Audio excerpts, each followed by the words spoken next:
I think it's live stream. Actually, update link group la photo WhatsApp group and also I got the link. Video.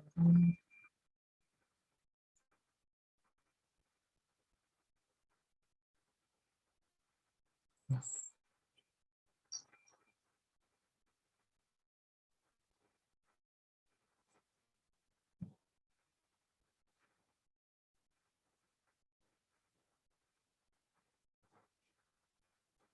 Okay, done. So I'm okay. The link is here. This is the live stream link. So you can share it with your friends, family, or yeah, Darsh is here. Done. Super. So welcome to Vaayusastra Aerospace. This is the third live stream we are doing. This is like planned live stream. Before this is a regular practice among Vaayusastra's young researchers, group children who are with us for past more than 1 year. They do a lot of presentations every week, and we have a lot of audience members as well here. And a lot of people join. Yeah, YouTube link. So check this is so today we have 6 presenters. We have Darsh and Naman, YUGAVARDHAN, Vignesh, ANIRUDH, PARVESH, Harjiith, and all of these students have their own startup company's name, and they have their own CEO, CTO. Okay. So the first presenter is going to be Darsh. Let me introduce Darsh to all of you.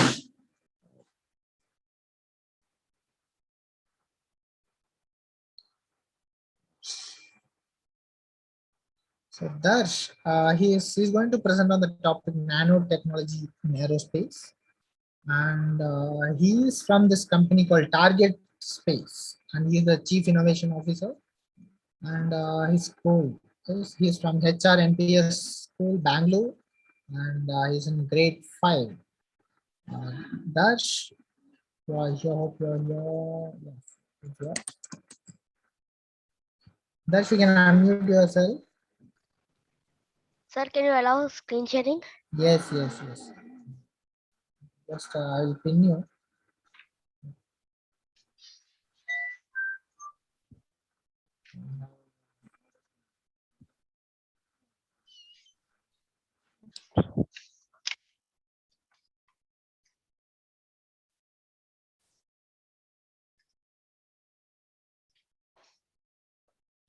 Hello everyone, my name is Darsh and I'm going to talk about nanotechnology in aerospace.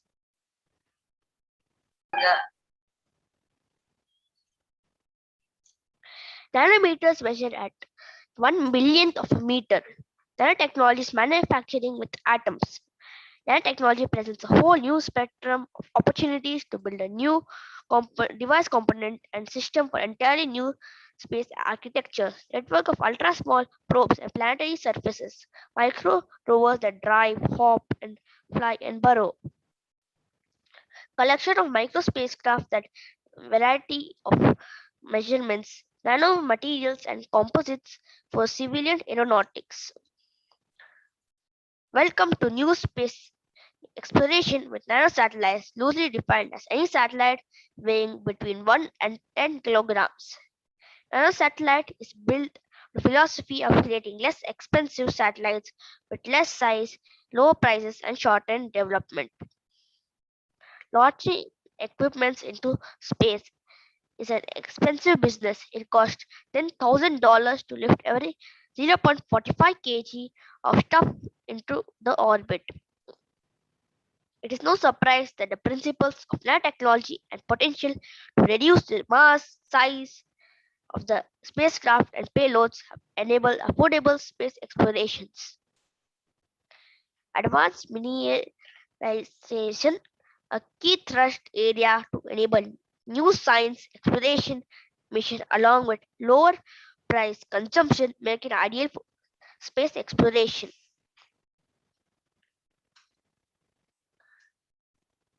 An average sized or large satellite requires between 5 and 15 years to identify the need and place it in the right orbit under normal parameters. In the case of nanosatellite, it takes less than 8 months to detect a need and place them into orbit. A traditional satellite can cost $62 million to launch, while to put a small satellite on a rocket for $205,000. In October 12, 2011, India launched its first nanosatellite Jugnu, meaning Firefly, by ISRO with the help of IIT Kanpur. It is used to provide data for agriculture and disaster monitoring. How is this possible? Carbon is a versatile material. With nanotechnology, we can build carbon tubes made of carbon having diameter measuring in the nanometer scale. This is 1,000 times stronger than carbon steel, 1,000 times conductive than copper, best heat conductor, radiant resistant, high modulus, self-sensing. All of this can be in one material, steel, plastic, ceramic, but it's possible with nanotechnology. We can categorize nanotechnology by its dimensions. Each category has its own advantages and disadvantages and unique properties. 3 dimension. All parameters of length, breadth, and height. 3D polished. This is an example. 2 dimension. Only breadth and length. Graphene is an example. 1 dimension. Only one parameter, either length or breadth or height. Carbon nanotube is an example for that. 0 dimension. Length, breadth, or height are confined at one single point. Example, nanoparticle. We are now advancing at a much faster pace toward space exploration. Spacesuit helps sustain lack of oxygen gravity with nanotechnology. It's made to be lightweight, more flexible than current. They can carry nanobots that perform health administration in the garments to treat any wounds that the astronaut might be suffering. This provides humans to get other planets safely, spend time allowing them to breathe. Enable construction of single stage orbit spacecraft SSTO, single point stage to space orbit spacecraft.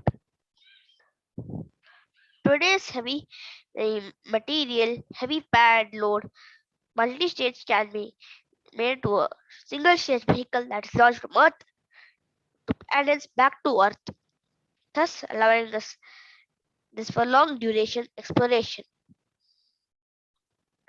Detection of nanoparticles to detect potential mines. University of Oxford based on their research. Hence, nanotechnology can allow possibility mining on other planets as well. Propulsion. One of the most significant challenges to develop fast, convenient space travel. Solar cells combined with potential in the nanotechnology. As a propulsion device, solar cells use pressure of radiation against highly reflective expanse of material to create thrust and therefore does not need additional propellant fuel. However, solar cells need to be extremely thin and lightweight while having a large surface and extremely reflective with self-healing properties. Property to sustain any meteor strikes. This could travel interplanetary or interstellar distances. I hope you like this journey of possibility of nanotechnology in aerospace, focusing how to get there, how to travel longer distances, and how to go beyond into distant space. Thank you. Nice, nice, Maman. Also, this is one of the advanced technology where there's like n number of possibilities, opportunities, applications, uh, starting from medical field to outer space, uh, beyond boundaries. So everything is related to this nanotechnology, and even suits are made out of these kind of technologies. So yes, audience, students, if you have any doubts, any questions for Naman, you can Sir, ask I'm in not chat Naman, box. sir, I'm Darsh. Dash, Dash. Yeah, like next presenter is Naman. I'm just yeah. Yes. So students, if you have any questions for Dash, you can put in chat box or raise your hands. I'll unmute you. Unmute you. Sir, I have a quiz. Yes, you have a quiz. Yes. Nice. Yeah. Then share the link. Put it in the WhatsApp group.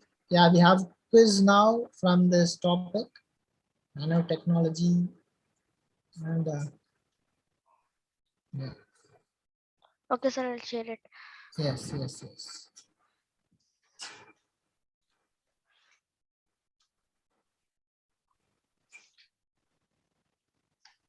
Next presenter is Naman. Please ready, be ready. And I have pinned you.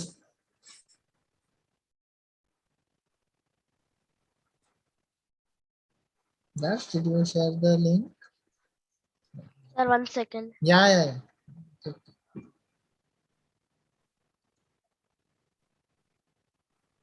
Hmm. So, Harjiith, so we keep the Naman's presentation ready. Harjiith.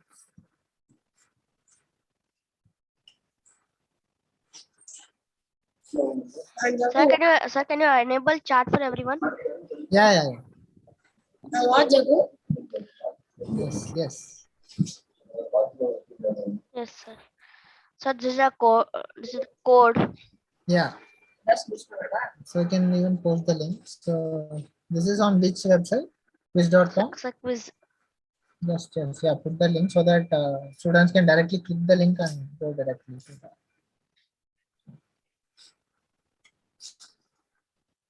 So we have quiz time. Okay, the quiz link is on. Children, just click on it. There you can share the quiz screen. Okay, sir.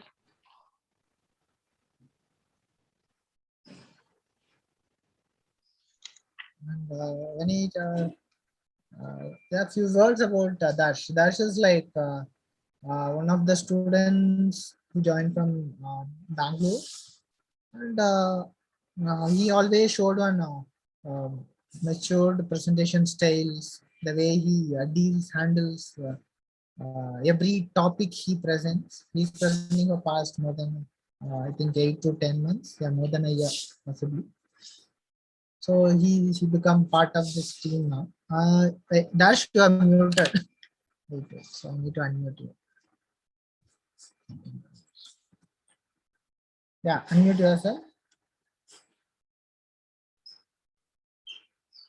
That's you can. Yes, sir, I unmuted. Yeah. So children, can you able to join this? Dash, you can share the screen. The screen. Yes, sir, I'm Quiz.com. so that it's loading. Yeah, yeah. Then the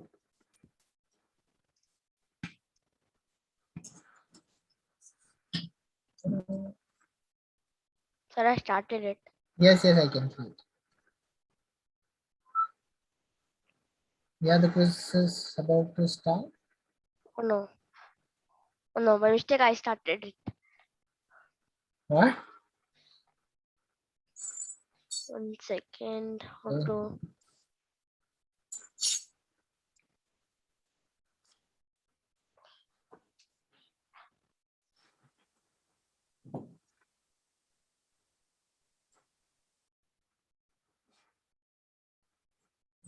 Okay, that's just so Naman, are you ready with your presentation?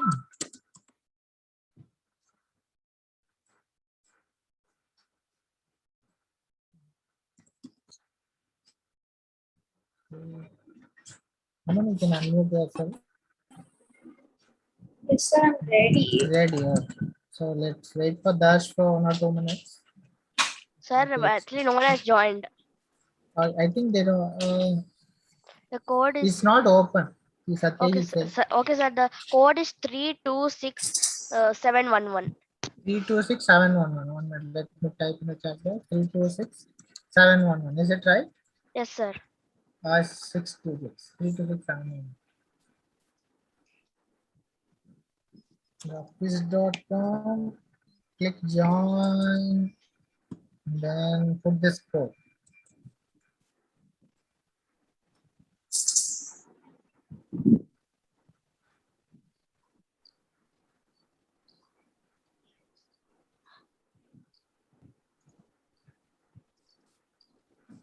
Harjiith, meanwhile, you can check sharing. Okay. Yeah, 5 players join. I think more players are joining now. Children, you can join now. I think the link is working.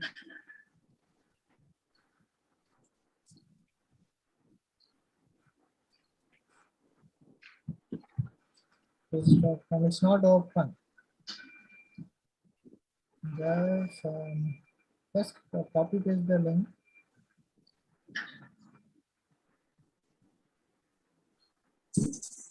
Yeah, the students are joining. Satyaj, you can try. Okay, I can see students are joining.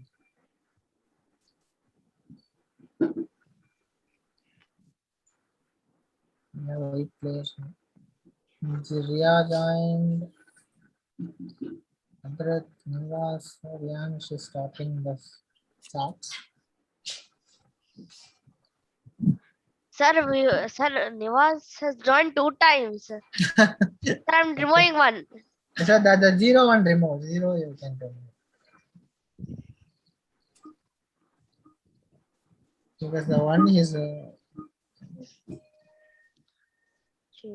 we can put the questions. Let's read the questions for the audience who are not joined. Click on the questions. Satyajit, children are joining. So students are joining.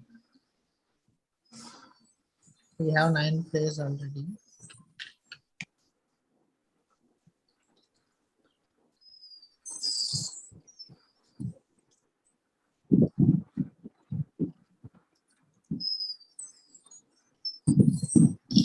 Darsh, you can show the questions to the audience. Okay, sir. Actually, let the others finish. Okay.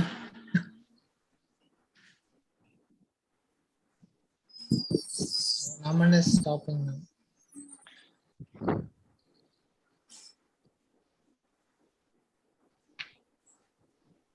So 6 out of 10 done.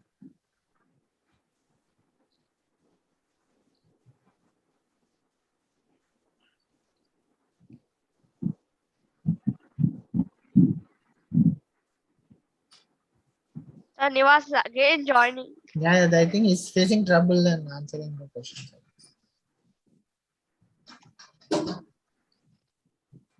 No, remove the one with no answers.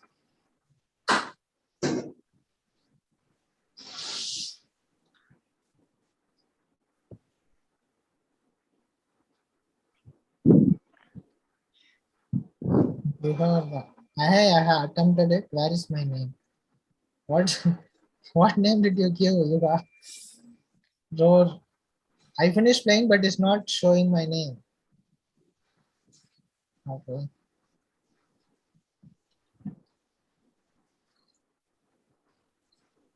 I think Darsh has the control of the. Did you check the join code? 32671.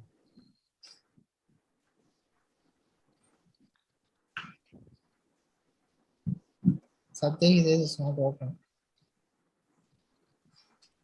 Not the first link. I think some of the students joined in the first link. Okay. Darsh, you can show the questions. No issue. Let's read it out.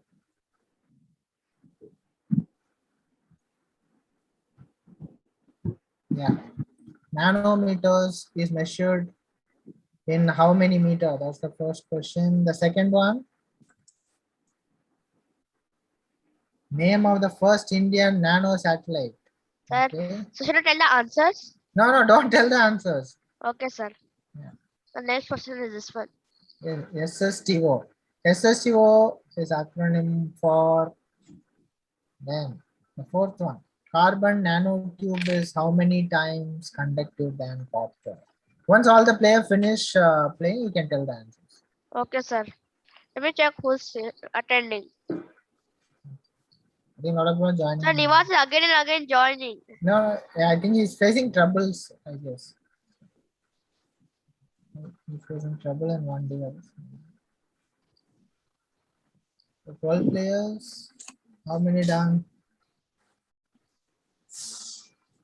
750. Okay, I think we can tell the answers now. Sir, like, sir, some people have to still finish. Okay, I guess so. Sir, You Yoga need has to to end. still finish. Yeah, okay, you guys Yes, sir. finished. Now I'll Finished. end it. End it, end it. You can tell the answers as well. Okay. So first is the rower that rules it all. Next is Yoga, and then is Nivas. Yes. Okay. Nice. How And many Naman people? also is, Yeah. Naman is the the, one actually finished it first, I guess. yeah. I don't know. So the first one's answer is billion. Billion. So two people say put 100 and two other put Next. name of the first satellite. There's Jugnu. Jukuno. Okay.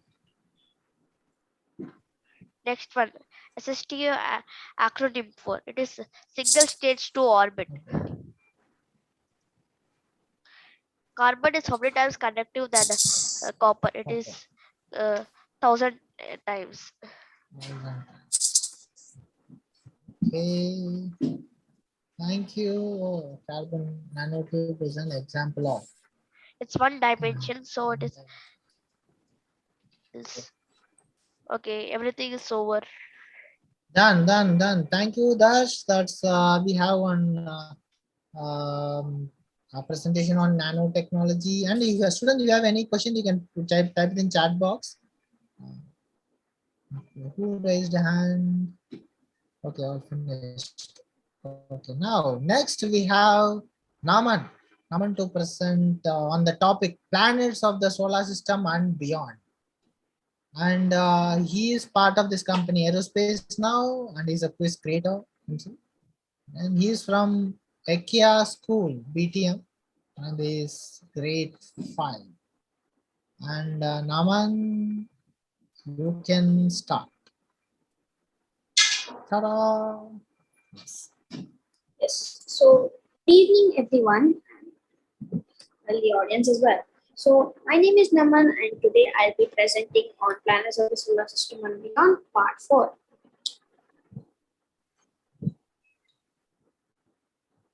So, just before I go ahead and start, for the people who don't know what this is all about, this is a series. Basically, I started like 1 month ago, and this is basically a series where I talk about the planets of the solar system and further to outside the solar system to the exoplanets. This will go on until I run out of planets to discuss on, which probably will take an eternity. So thank you and enjoy. I might do other presentations in between. So rules while I present to the people in the Zoom meeting. I like no interruptions. Questions at the end. Interactions are purely allowed. Just raise your hand. Feedback and suggestions at the end as well. Sit back and relax while I present. And do not copy any of this content. So we're going to discuss on the planet Saturn. So what kind of a planet is Saturn?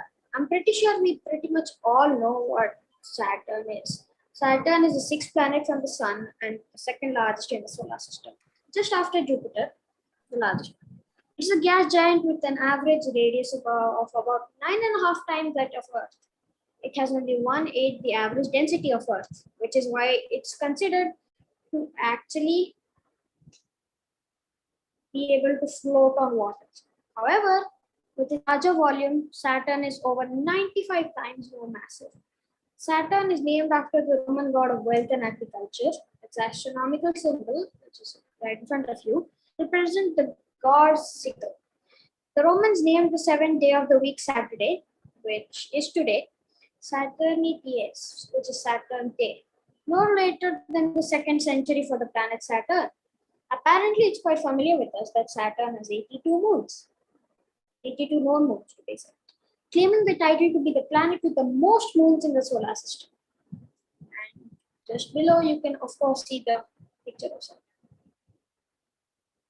Okay, now can Saturn be colonized? And I'm pretty sure in the recent news, you might have heard about colonization, mainly focused on Mars and Venus.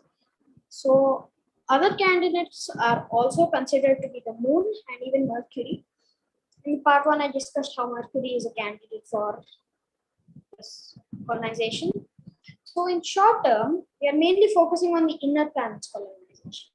Mars, Venus, Mercury, they are all inner planets. I mean, Earth is already, we are already, and the Earth's moon, we're also trying to colonize it. So, but what about the outer planets beyond the asteroid belt between Mars and Jupiter? Surprisingly, colonizing Saturn is proven to be easier than Jupiter. And as I said in the last part, Jupiter isn't an easy task to colonize. The mass of Saturn is 95 times that of Earth, although the possibility for floating colonies powered by hydrogen exists. Any human visit to Saturn would have to be suspended in balloons or dirigibles, like seen here. The atmospheric, by seen here, I mean the picture, which is shown below. The atmospheric pressure at the upper layers of clouds ranges between 0.5 and 2 times the pressure at sea level on Earth. So in theory, you could stay suspended under the open sky there without the need of pressurized spacesuit. You would, however, need to bring along oxygen to breathe, and it would be very cold. Temperatures at this altitude range between negative 170 degrees and negative 110 degrees Celsius. I mean, it all makes sense, right?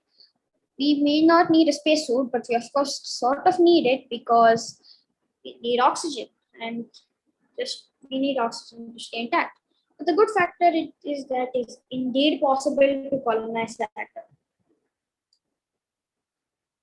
Now we're going to discuss on Saturn's moons, and I'm going to talk about only 3, right?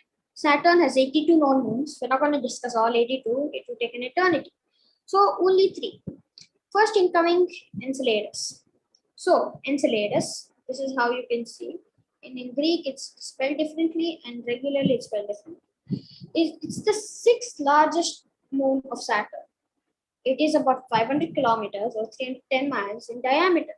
About a tenth of that of Saturn's largest moon, Titan. Enceladus is mostly covered by fresh, clean ice, making it one of the most reflective bodies of the solar system. Consequently, its surface temperature at noon only reaches negative 198 degrees Celsius, or let's say negative 324 degrees Fahrenheit, far colder than a light-absorbing body would be. Despite its small size, Enceladus has a wide range of surface features, ranging from old heavily crater regions to young tectonically deformed terrains. So just because of its extreme temperature, we might end up scoring that out of our colonization list. I mean, we have a lot to talk about. So that's not just the only moon that can't be colonized. There are a lot. There's also more that can be colonized.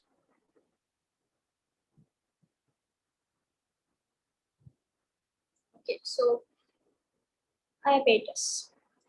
Iapetus is the 3rd largest natural satellite of Saturn, 11th largest in the solar system, and the largest body in the solar system, known not to be in hydrostatic equilibrium. Discoveries by the Cassini mission in 2017, aka the Cassini-Huygens mission, which shut down pretty soon, revealed several unusual features, such as a massive equatorial ridge running 3/4 of the way around the moon. The low density of Iapetus indicates that it is mostly composed of ice, with only a small, around 20% rock amount of rocky materials. Unlike most of the large moons, Its overall shape is neither spherical nor ellipsoid, but it has a bulging waistline and squashed poles. Its unique equatorial ridge, just look below, is so high it visibly distorts Aerospace's shape, even when we view it from a distance. These features often lead to be characterized as walnut shape. As you can see, it's irregularly shaped, not an exact sphere, nor it's an ellipse. It's just a weird walnut shape, you could say. Now, Titan, the largest moon of Saturn, and it's considered to be quite focused, the most focused moon of Saturn, due to the evidence that it has water. So let's get into it. Titan is the largest moon of Saturn and the second largest natural satellite in the solar system. It is the only moon known to have a dense atmosphere, very dense, and the only known moon or planet other than Earth on which clear evidence of stable bodies of surface liquid has been found. As I said, it has been proven that liquid is found on Titan, which is why it may be possible to colonize Titan.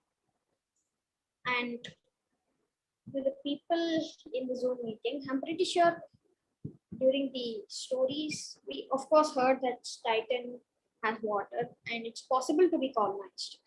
Titan is one of the 7 gravitationally rounded moons in orbit around Saturn, and the second most distant from Saturn from those 7.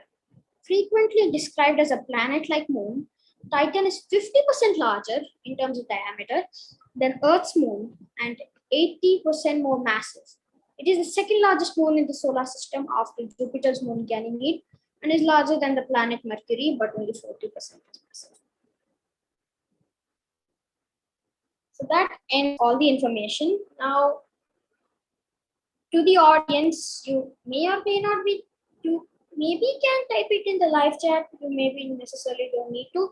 But for the people in the Zoom meeting, I want you to raise your hands and answer to these questions I've shown on the quiz in this slide. So the first question, what kind of a planet is Saturn? Anyone want to answer? Yeah. So children, if you know the answer, just raise your hands or type in chat box. I'll unmute you. You can interact with Naman.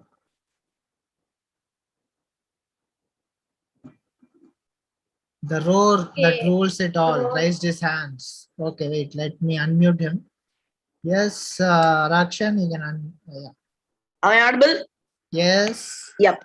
So, what kind of planet is Saturn? It's can I answer everything, most of it, or should I answer? Yeah, you can give it a brief. You can give it brief. Okay. What kind of planet is Saturn? Saturn, it's a gas giant. Second largest planet in our solar system. It's according to you, which I feel is very sensible. It's kind of can be colonized, because it has a lot of moons which also are colonizable. What kind of moon is Enceladus? I forgot about that. But what kind of moon is Laptius and Titan? I can say that. Laptius is the second largest moon of Saturn, and it's that walnut-shaped planet. Sorry, moon. Walnut-shaped moon, and you say it's ridged. Ridged, yeah, it's ridged. And what kind of moon is Titan? Titan is the second largest moon in the solar system, and the pretty much second largest moon in the solar system, and the biggest moon of Saturn. And why is Saturn possible to colonize? Because it has water and it has very, very thick atmosphere, and it's the only known planet to have water in its liquid state. Because we know that water is found in Moon, Mars, and blah blah blah and stuff. So that's the reason Titan is possible to colonize, because it has liquid water in liquid state. That means the temperature over there it's perfect for life to survive. Something like the Goldilocks, who knows, or whatnot. So is that enough, or can I go for something else? Naman, is this okay? No problem. That should be enough. Okay. Yeah, thank you so much. Thanks, guys. Thanks for the opportunity. Titan has a little bit of Thank you water. so much, Rakshan. Well, we have only the third question left, and Yeah. Akshay, Who did you is? answer the sixth one as well?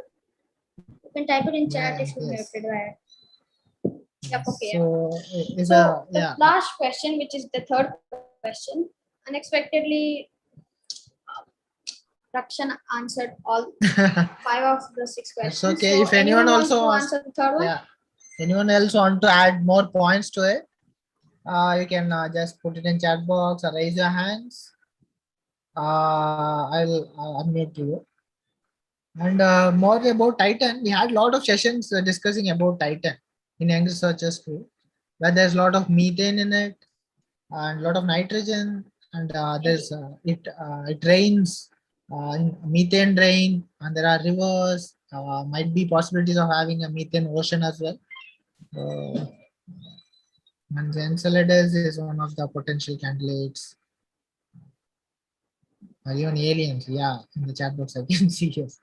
So if you have any questions about It's at the SAT? hottest part of the day. Enceladus is extremely cold. Yes, yes, yes. Nice. Yeah. Okay. So thank you, Naman. Now we got Yes, we're next. done. Next presenter, Yuga. You can unmute yourself.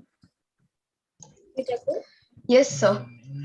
So let me pin you. in your So should I class. on my cam?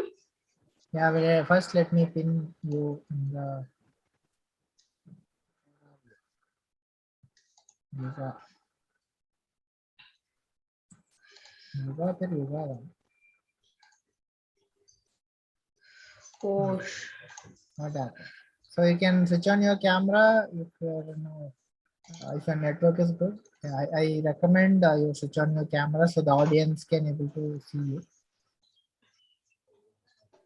Yes. So yeah, I found this add pin. so just give me Okay. 1 second. Yeah. If a network is bad, no issues. You can share your screen. And thank No, you, sir. No, sir. Naman. Thank you, Naman. That's a brilliant presentation. And Darsh and Naman both did a brilliant job. And it's a nice presentation. Darsh on Sir, nanotechnology and actually, Naman on yes. sir, actually, my cam is producing a lot of light, and No my issues. Then face is go not. ahead. Go ahead with presentation. Okay, Okay, sir. let's give a huge round of applause for Darsh and Naman. Yeah, thank you, Darsh and Naman. Yeah.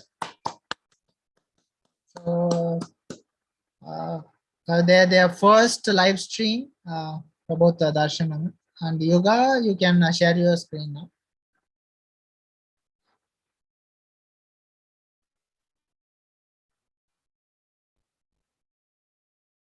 Yoga.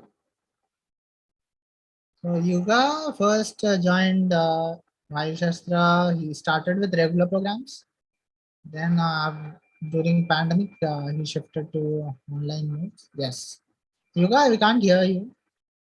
Did I? Yeah, don't mute yourself. Yeah. Yes. Yeah, you can talk.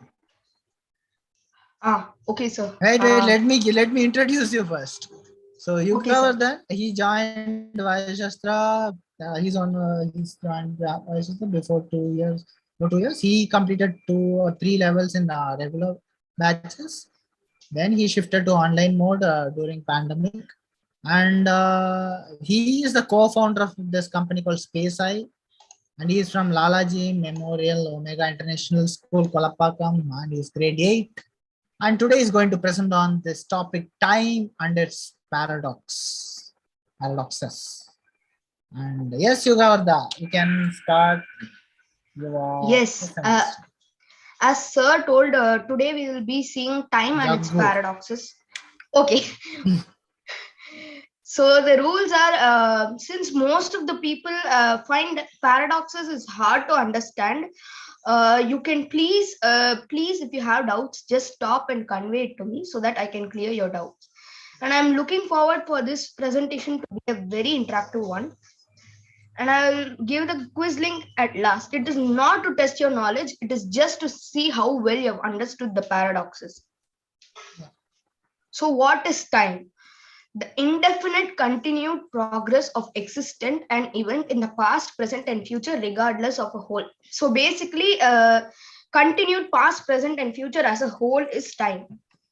So, what is a paradox? A seemingly absurd or self-contradictory statement or proposition that, when investigated or explained, may prove to be well founded or true. So, when you explain it, you will find it true.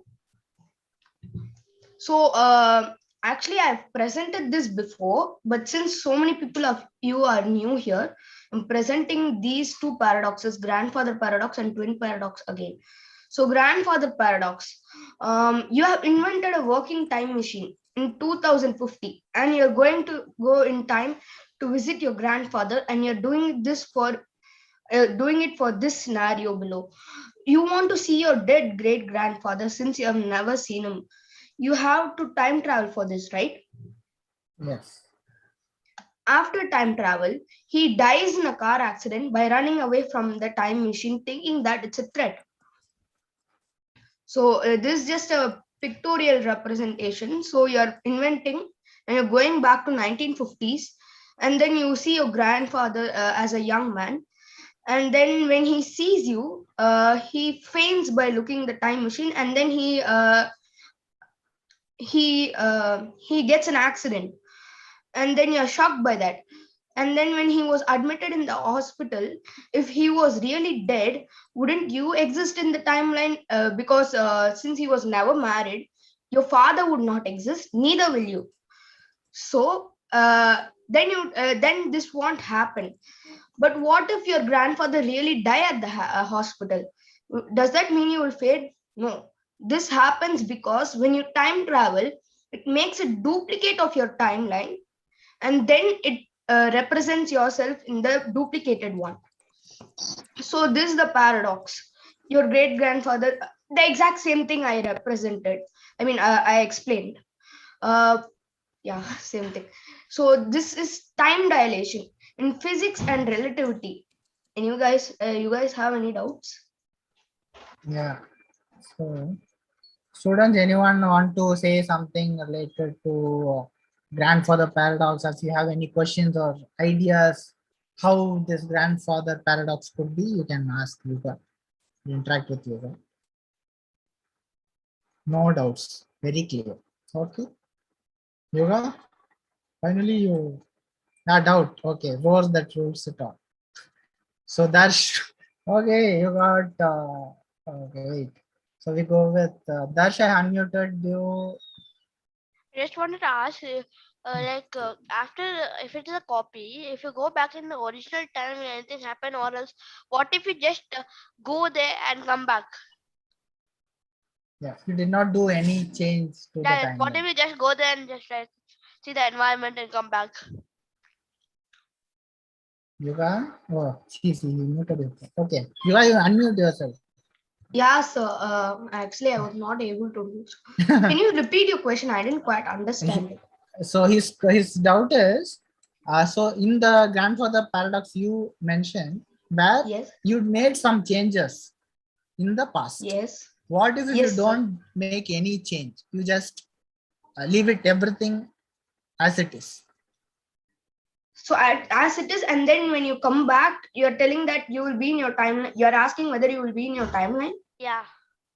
No, actually, when you actually time travel, there is a change. So it has never been happened in the timeline yet, right?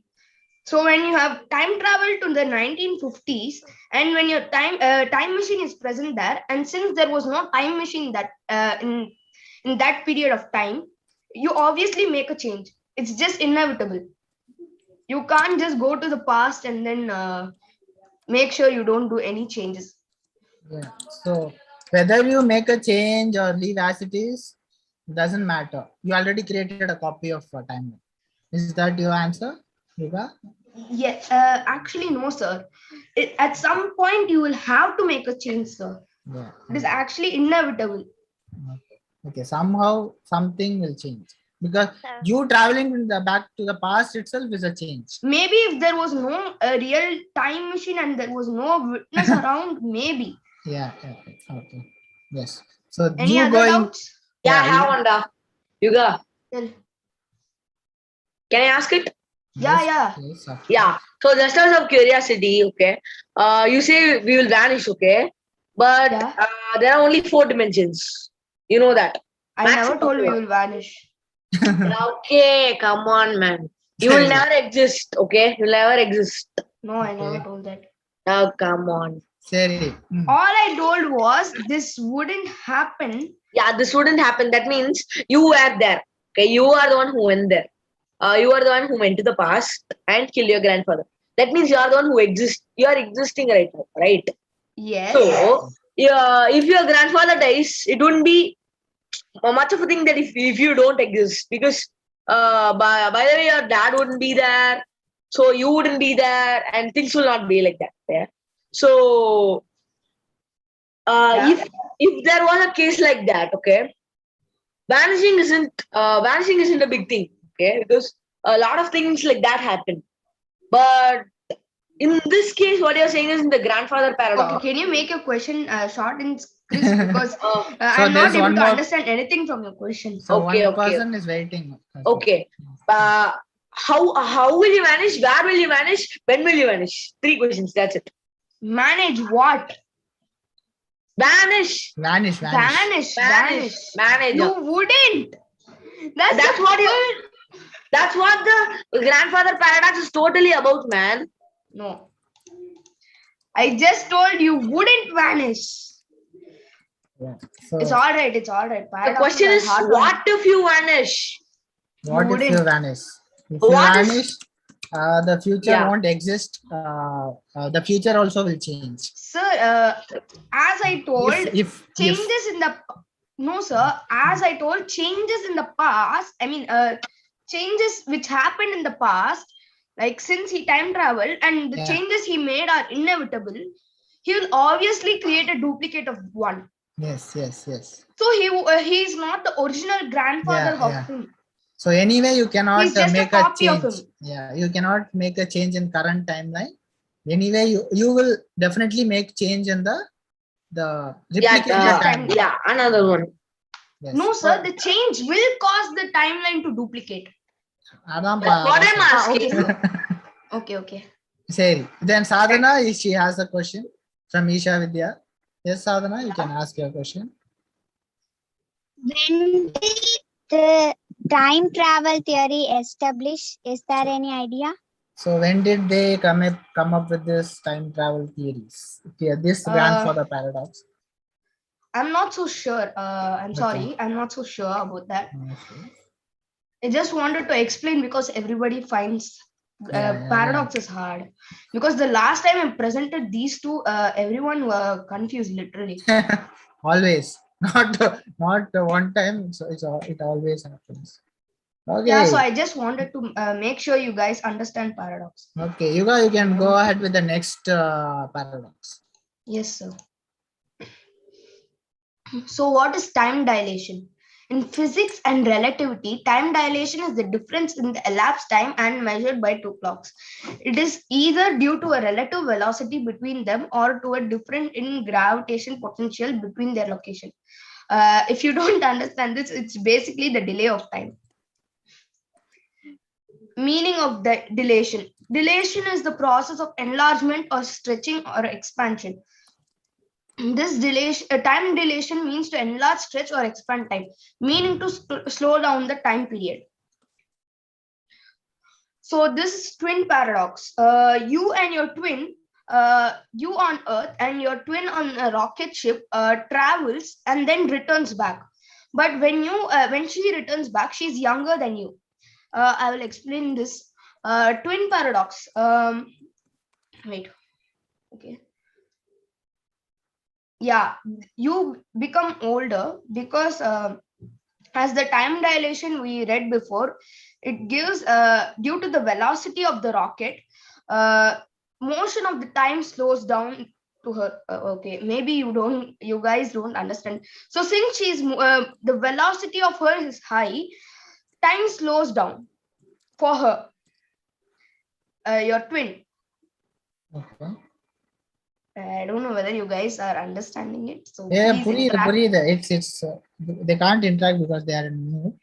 So students who want to talk to. It's very normal. Since speed of yours is high, the time slows down. So we are getting in chat box. We understood. I understood. Yeah. So if you see light, it takes 8 minutes to reach from sun to earth. But whereas us, we will take a longer time. Do you get it? Yes. Or am I just confusing more? Confused clearer. Just go ahead. So that means you're older, not younger. Let's just say that you're the one on earth. So this is known as the bootstrap paradox. So that now please listen properly, because this is the confusing one. There's also a new one. The bootstrap paradox. The bootstrap paradox is a paradox which includes time travel. So let's just say that you're studying the special relativity theory of Einstein, and then when you're old, you build a time machine. Then you find the young Einstein and then explain him the theory. Then you go to the future and read the theory again. You think, now did I not just tell Einstein about the theory? Then didn't I just discover it? So he questions himself. If I told to Einstein, it just came from me. So the information, if the information is from me, was I not the one who discovered the theory? So same applies to this scenario. You're a big fan of William Shakespeare and want to meet him, and wanted to build him wanted to tell him how good his books were, and you built a time machine. Just ignore this. It was for your reference, and then you take your books and then time travel to the past. When you go there, you realize that you have time traveled to the period even before he was born. So you thought of publishing the copies of his book. So doesn't that mean you were the William Shakespeare from the beginning? So if you are publishing his book, which didn't exist in the past, doesn't that mean you're the one who is publishing? You're the one who wrote the story. So the theory or the book in this is the object which is stuck in a causal loop. So this is known as a causal loop. Without one entity, the other won't exist. So the object stuck between this is in a causal loop. We tell this object is stuck in a causal loop. Whereas if Einstein never published the theory, you would have not been able to explain it to him. Same goes to Einstein. So if you have never told Einstein, he would have never been able to publish it. And if you were Shakespeare and did not write his books, you would have never published it. Sorry. So you just don't include this you. If Shakespeare did not write his book, you would have never. Sorry, sir, that's a typo error. Did not write his books, you would have never published it. And if you never published it, you have never became him. You are wantonly qualifying audience, no? Now. So basically, let's just say that. Sir, let anyone unmute. One person. You want students to unmute, right? So maybe I'll give a chance. Wait. We have some already in chat box. The row that rolls out. Bootstrap this list. Okay, wait. Okay, please stop spamming. Okay, roar that rules all. Yeah. Yuga. Yeah, so tell me a guy who inspires you. Please, not dinosaurs. Come on, man. Okay, that means it's Hawking. What? Who? Hawkins. Stephen Hawking. Stephen Hawkins. Okay. So let's just tell that you're a big fan of Hawking's, and then you time travel. You are telling him about the Hawking radiation. All right? Yeah, I know that. Yeah. And then when you come back to the past, since you explained it to him, you are the. Doesn't that mean you are the original inventor of the theory? Yeah, that means I'm right. But then, if Stephen Hawking never published the theory, You would have never told it to him, and you would have I would have never been told it because I wouldn't have known it. I wouldn't have known it. Right. Yeah, so you understood it. Hmm. So then I need a next person, sir. Next I want person. someone who doesn't understand it. Thank You clear everything you tell, then you ask people to not understand. Okay, wait. So we have Parvesh. I mean, Yes, who Parvesh. doesn't Can I understand? go I'm on not mute, telling- Jagu? Can I go on mute? Yeah, you Okay. can go on mute. Thank you. Parvesh, you can Yes, unmute sir. yourself. Yes, sir. Hmm. Yes, sir. Actually, I understood it. Actually, everybody understood it. Actually, Okay. Riyansh. Everybody? Riyansh. everybody. Even I understood it, Jagu, but I want like because Yuga told to raise the hand if because he wanted somebody else. That is why I just raised. my Okay. hand. So we have Someone who questions doesn't from. understand. Yeah, we have please someone get in from touch. Yeah. Ria. Riyansh, you can mute yourself. Huh? Sir, it was clear, but I have a simple doubt. Till now, no time machine was invented. Okay. Then how those theories evolved, sir? Any idea? It's all imaginations. Okay, answer. Yuga. Sir, I didn't understand his question again. One more time. Question. Jagu, give her permission for unmute. Okay. Ria. Ria, you can unmute yourself. Okay, sir. All these paradox are understand, but I have oral question. Till no time machine was invented, then Yeah. how those theories evolved? Any idea? No, let's just it's an assumption again. It's an assumption that you're in the future and you built one. Okay. That's right. Yeah. So it's paradoxes actually most of the paradoxes which are related to time includes time travel most of the time. So it's all imagination. Yeah, So okay, sir. the whole human evolution itself, it's all imagination. It's all dream. You start dreaming about future, but it will happen. Most of the things which happen. Say before 150 years, people write about satellites. So there's something which can take pictures and send it back. People the writers like Indian writers like Sujata, they write about robots which can talk, which can replicate humans. They're actually, it happened. So most of the things human imagined, it happened. So hopefully this time machine thing also may happen. We don't, not sure.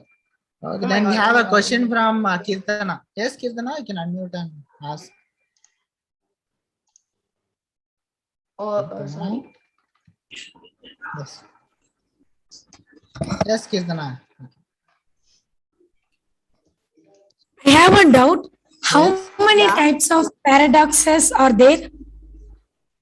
How many types There of paradoxes? actually aren't. I mean, from what I have learned, I don't think there is any paradox which is. Okay. I mean, there is no types of paradoxes. So okay, let's just say you're taking science as your subject. In that you have lessons, right? You have so many lessons, like in physics, chemistry, bio. So let's just say that these paradoxes are some less chapters of the full book of paradox. Okay, I'm sorry if I confused you. Say there are like infinite number of paradoxes. There are some. I mean, there are more. There are more. They have not even found out. So maybe we can keep it like 200, 300 paradoxes, which are like published, questioning, and keep the discussion happening. So I'm explaining you guys the thing which is published. Okay, so Yuga, you actually found someone who did not understand. Satyaki, you can ask. Wow. Okay. Satya, yeah.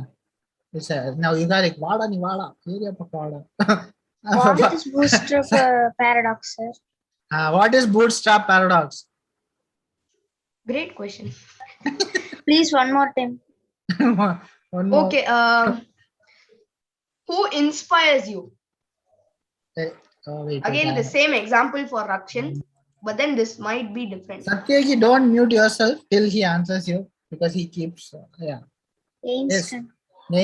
Einstein. So can't you just read this? Okay.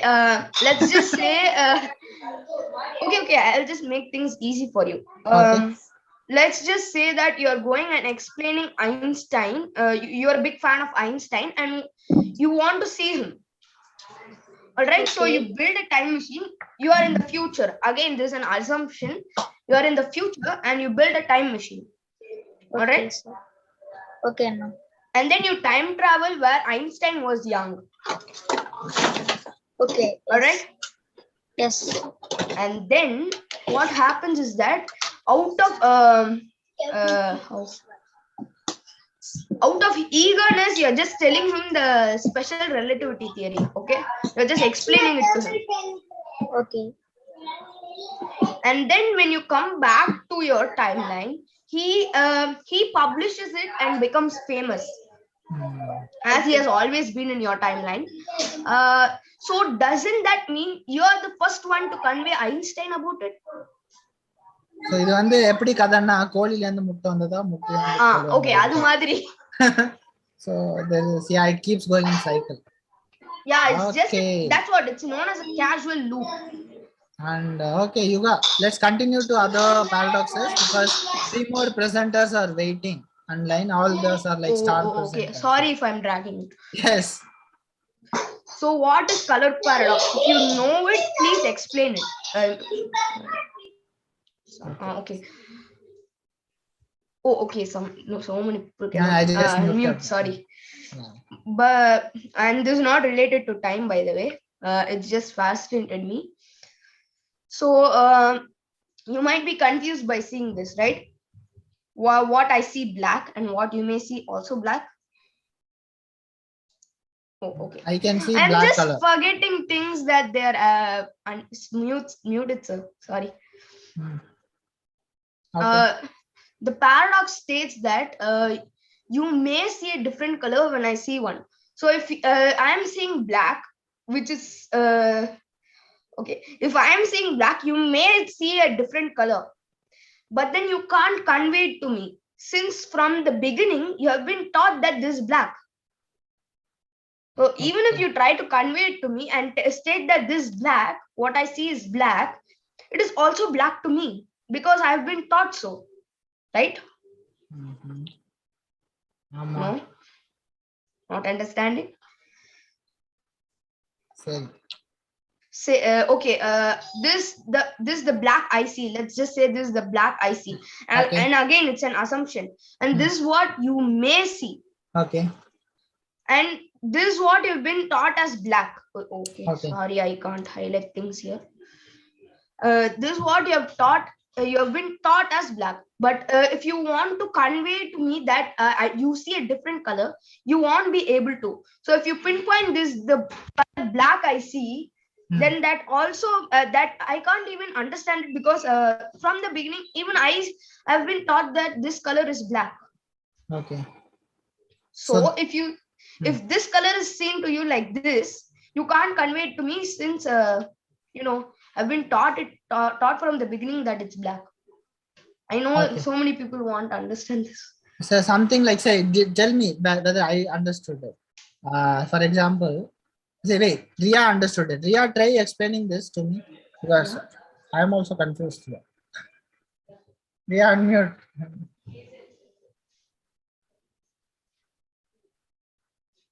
You can unmute. Do you want to try it, or Roar that rules want to try? Okay, Roar, you can. Anish, no. Am I audible, Jagu? Yes, audible. Yes. Okay, wait, we have one more person, Anish. Anish, you can try explaining. Okay, I'll move next. Sir, it's like when you see the color is black. Okay. And if I'm imagining I have a friend. Okay. And the friend might see a different color, which for him is black. Okay. So he couldn't say, because he's been taught that this color is black. So he couldn't convey the information. And Okay, it's good if you understood. I don't know whether you're just repeating what I'm saying, but it's fine. I'll take that you understood it. Fine. Okay, let's So next that's it. I have a quiz, sir. quiz time. One Okay, second, wait. sir. Sadhana has okay, Sadhana has a doubt. Yes. Yes, Sadhana, you can ask your doubt. Sadhana, you can unmute. Hello. Yeah. Sadhana, we can't hear you. You are. Color is changing or different for 1 or 2%. I can't see the different color. I'm not able to hear you You properly. showed in that. Yes, sir. Yes, Sadhana. Repeat. Showed in the. She typed in chat box. How is that color is changing or it's different? I can't see the different color. It's again, as I told, it's an assumption. Let's just say that your friend can see a different color. Your friend might see a different color. But you will not be able to convey that you see the different. You see a different color than him. Okay, this is something like colorblind people see some colors different. The actual people, with normal people So see black different. and white can be blue and gray for you, which is in my perspective. If I was in your body, it may be blue and gray if I was thought so. Okay, quiz time. Okay, so 1 second. I'm just confusing them to core. 1 second. It's okay. It's good. It's just that it's hard to understand and explain paradoxes. So that's why I want to bring it up. Link. Students are asking, is that a quiz.com? Yes, sir. Oh, super. Okay, quiz time. Vignesh and is ready. Next, Vignesh is going to present the CEO of Target Space. But after this, after quiz. Okay, 1 second. So which Vignesh should I prepare? Okay, 1 second, sir. I'm facing a problem, sir. No issues. So we have next presenter ready. So Yuga. So Yuga Batti Solnona. He is this energy ball who always keeps the whole session, like whole class, like filled with joy and laughter. He comes up with a lot of nice doubts. The way he asks is different, and he always wanted to. He has a lot of friends. So he's that kind of person, and that's what I've seen Yuga's. And he always filled with crazy ideas. Says Rakshan is adding it. Yeah. Next, and Vignesh Anirudh. So one of the young effective CEOs in the group. So in a quiz ready at Yuga, because I'm going to introduce Vignesh. Yeah, sir. Yeah, sir. Jagu, please unmute. People can join. Yes. Unmute Panniyach. Say Vignesh, say hello. Hello, Jagu. Yeah, I can. Yes. So let's wait for Yuga to share the quiz link. Jagu. Okay. Then we can start.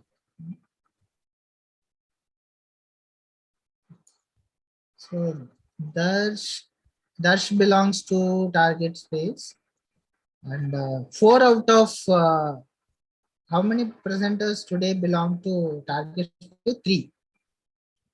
Yeah. Oh, the quiz link is there. Ta-da! Quiz time. Yuga, you can share the quiz screen.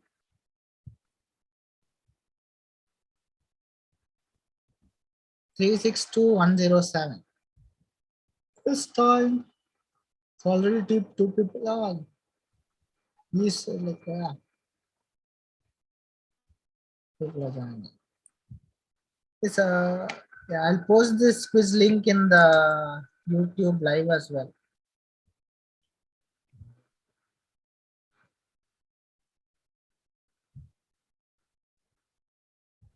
We have we have 14 live audience. They can also join. Yeah.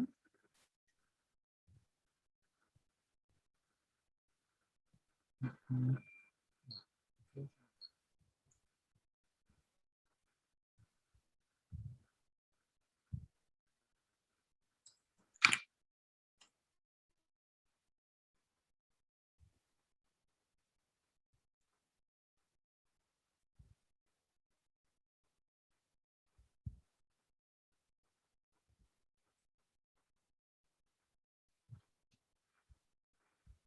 Yuga, you can start.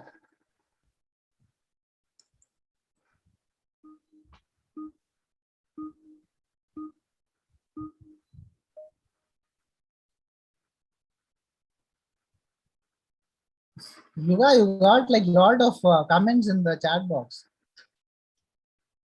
Okay. In the YouTube chat box. Yuga, mute item. Huh? Unmute yourself.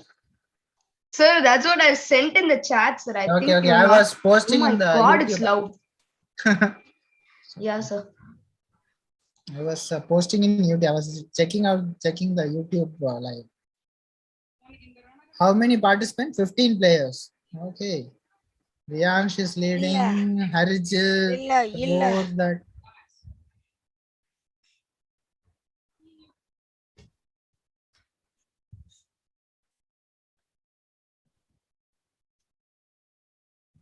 You can click the questions. Let me read the questions.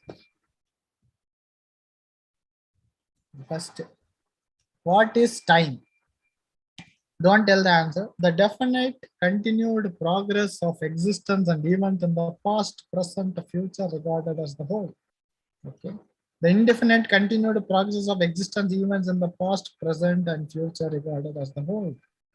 So his question and answers also looks like a paradox. The indefinite continued progress of non-existent.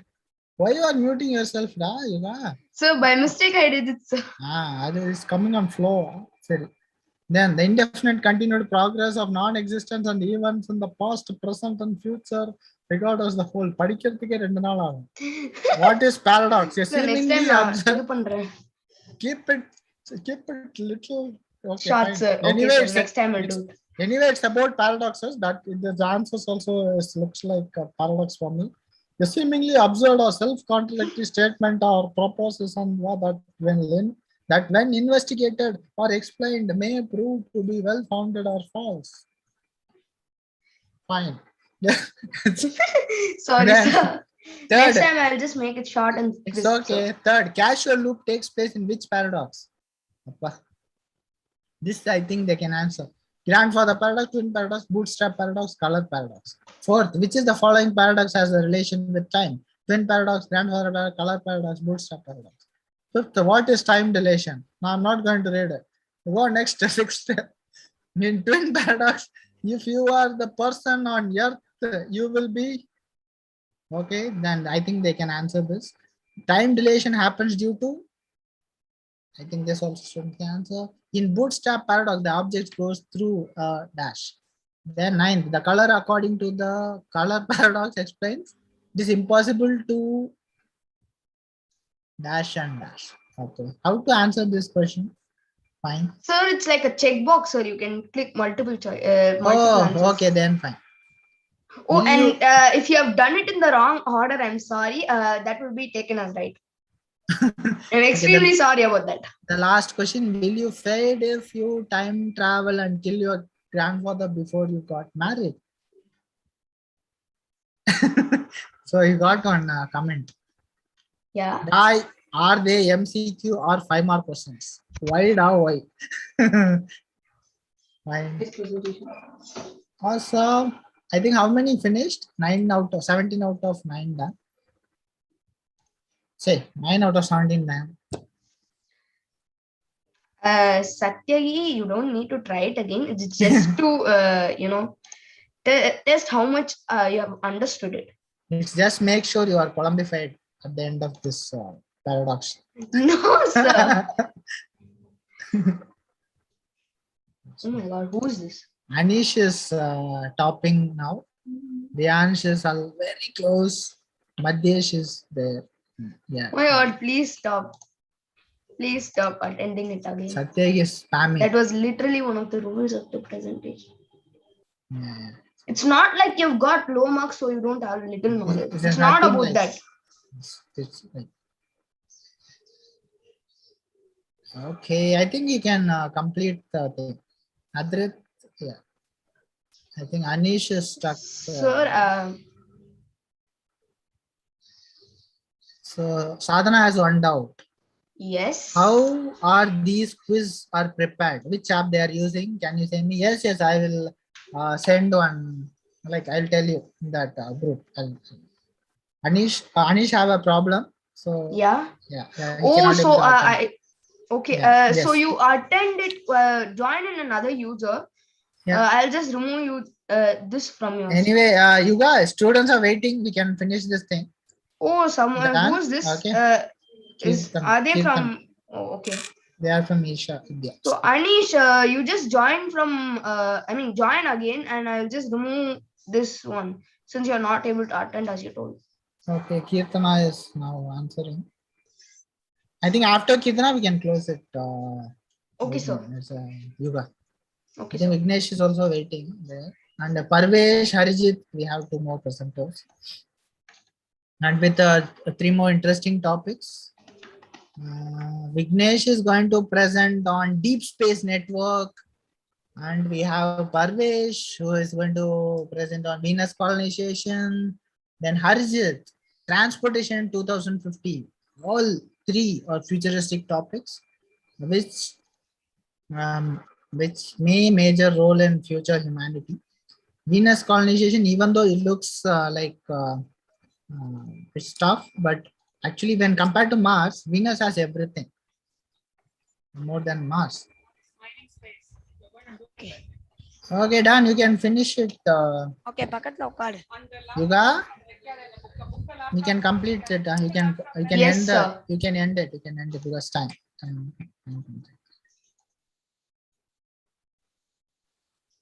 Okay, the winner here is Parvesh and Riyansh and Madhyesh. Awesome, Yuga. Thank you so much. This is fun and interactive paradox session. I think students loved it, and also a lot of people watching in live also having a lot of comments for you. After this, you can go and read it.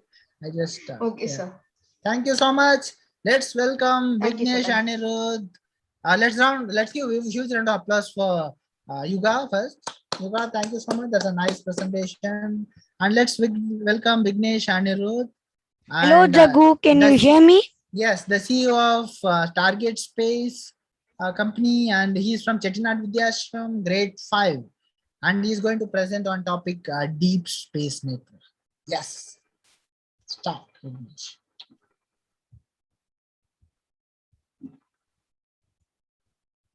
Hi, everybody. I am Vignesh ANIRUDH, and I am the CEO of Target Space. My topic for today is Deep Space Network. Before we go into the topic, I need to thank Vaayusastra for making this platform about me. So I would like to give an introduction about me. My name is Vignesh ANIRUDH, and I'm the CEO of Target Space, and I'm studying grade 5 in a school named Chettinad Vidhyashram.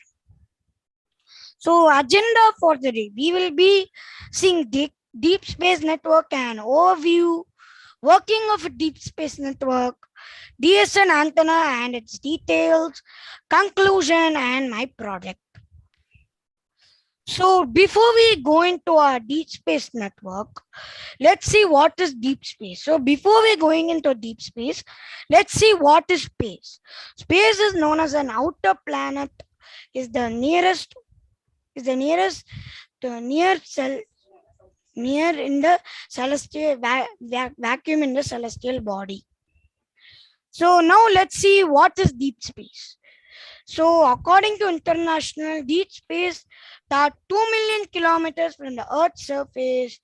However, NASA had told that the Deep Space Network is 6,000 and 32,000 kilometers from our Earth. Do you know in modern day aeroplanes fly only up to 9 to 10 feet tall? Now let's look like in the next slide. So this is the image of the deep space. So let's go into our deep space.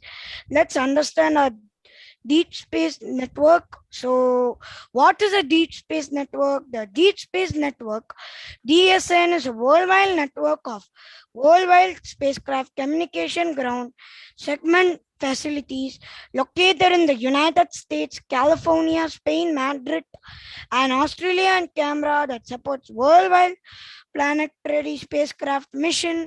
It also performs the radio and radar astronomy observation for the exploration of the solar system, the universe, and supports the selected Earth orbiting mission. DSN is a part of the NASA Jet Propulsion Laboratory traditional network, namely land coverage ranges up to 100 meters.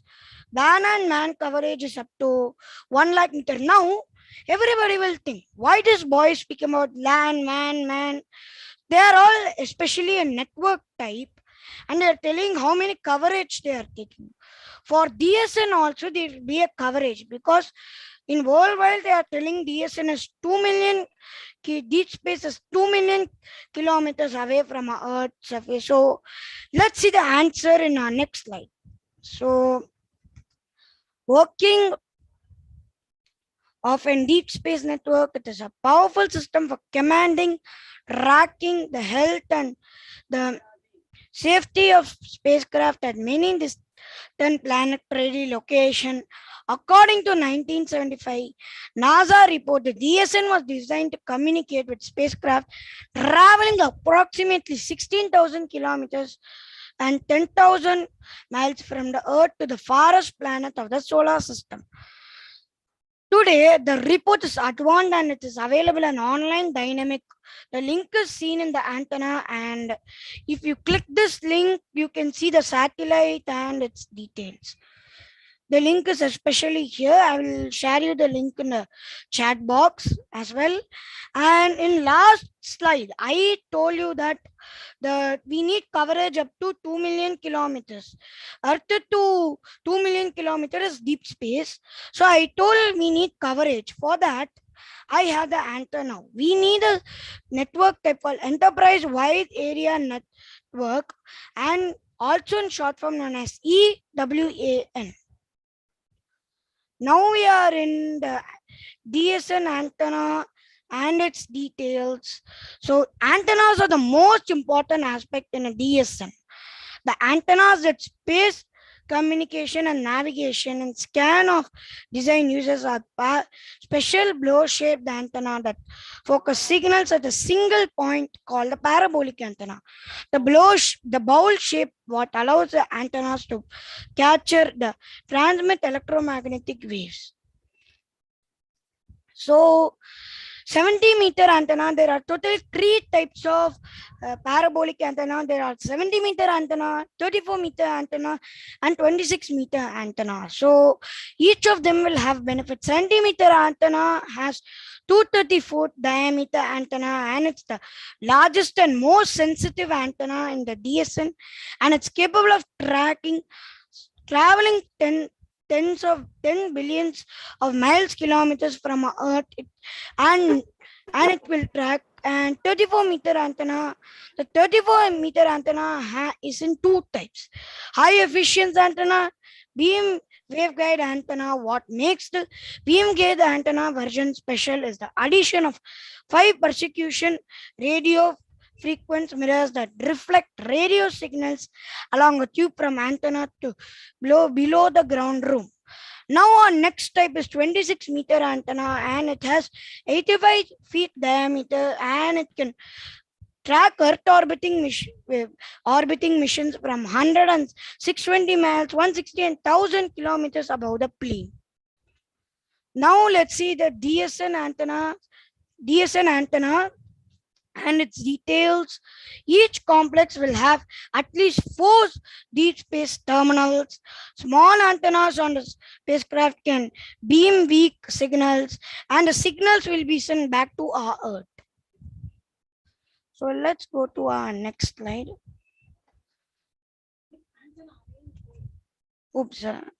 Antenna array. So what is an antenna array? An antenna array combines the signal received by multiple antennas at different locations to function as a single large antenna. And I need to tell two extra points about arraying antenna. Arraying antenna is commonly used to improve precipitation of weak signals. The technology is beneficial in deep space communication, where signal is transmitted by a spacecraft becomes very weak as it travels across vast planetary distance. Now we are in the conclusion part. The deep space network nodes are the deep space network nodes are all on the Earth. Therefore, the data transmission and spacecraft, space probes are severely consumed due to the distance from the Earth. Replacing major components can cause problem as it can leave an out of service for months at a time. The older 70-meter antenna replacing the end of their life at some point, these will need to be replaced. Now I will be showing my product, and it is designing by a spacecraft will go from Earth to Mars, and it will be capturing the photo. Normally, you will see in a movie called Mission Mangal, they will put a big screen and there will be the antenna will be tracking Earth to Mars going spacecraft. So I'll be showing that simulator. Please bear with me for a moment. Yes. It's actually interesting. 1 minute, I had got it. Till Vignesh shares, so all these topics, deep space network, antennas, I actually got to know only when I was doing my third year, fourth year of bachelor's and master degree. Yes, yes.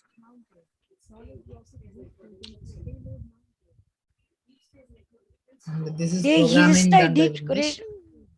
Yes. You can explain. Yeah, Jagu. This is the DSN capturing this image. It had gone from Earth to Mars. So stage 1 capture, stage 2 is capturing, stage 3 is capturing, stage 4. It has told the report that it is landed on the Mars surface. So 1 minute, I will go back to my presentation.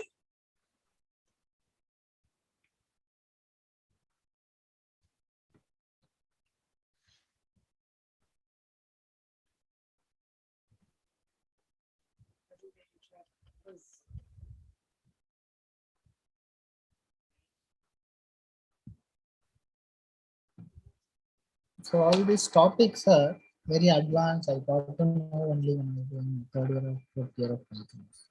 So it's I'm glad to see this. Thank you. Hope you like my presentation. Jagu, Yes. I have some quiz. Quiz time. You're in this in quiz.com? Yeah, Jagu. Okay. So how do students, if you have any doubts, you can ask Vignesh. And he coded the thing, whatever he showed, the animation, it's coded by himself. And I can see the future CEO and most of it, I think he almost presented more than 45 presentations, out of which most of it is related to Mars colonization. So hope he becomes a future Indian Elon Musk of India and take humans to Sir, Mars and other planets. Yes, yes. I have sent the link, sir. Now I can't see. I sent it the code. Yeah, you send the link. Yeah, 0000568. Okay, Jagu. Can I send a link also? Yeah. So because children, they'll click on the link and they'll. Yeah, Jagu. I'm getting it. So just quiz.com with this code. 1 minute, Jagu. I'm taking it. On Jagu, I have got the link. Now I will be sharing it. Yeah. So the link has been sent to Jagu. Send it, Jagu. Okay. So I think use quiz.com. Just click the link. Vignesh, you can share the screen. Yeah, Jagu, I'll start sharing. Let's see whether students will join. Oh, already. So we have time. So I'm going to post this on YouTube live as well because we got some lot of live audience watching this. Jagu, can I start? Yes, please. Yeah. I'll wait for some maybe 15 numbers. How many are here?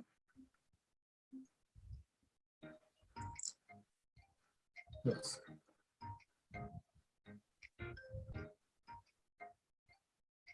Okay. Started. So we have 12 participants. 20 are here. Anish is leading now. Satyaki, Riya, Yansh, Aishwarya. We have Bhairavi. We have Pavesh. So next is Pavesh. I'll pin him.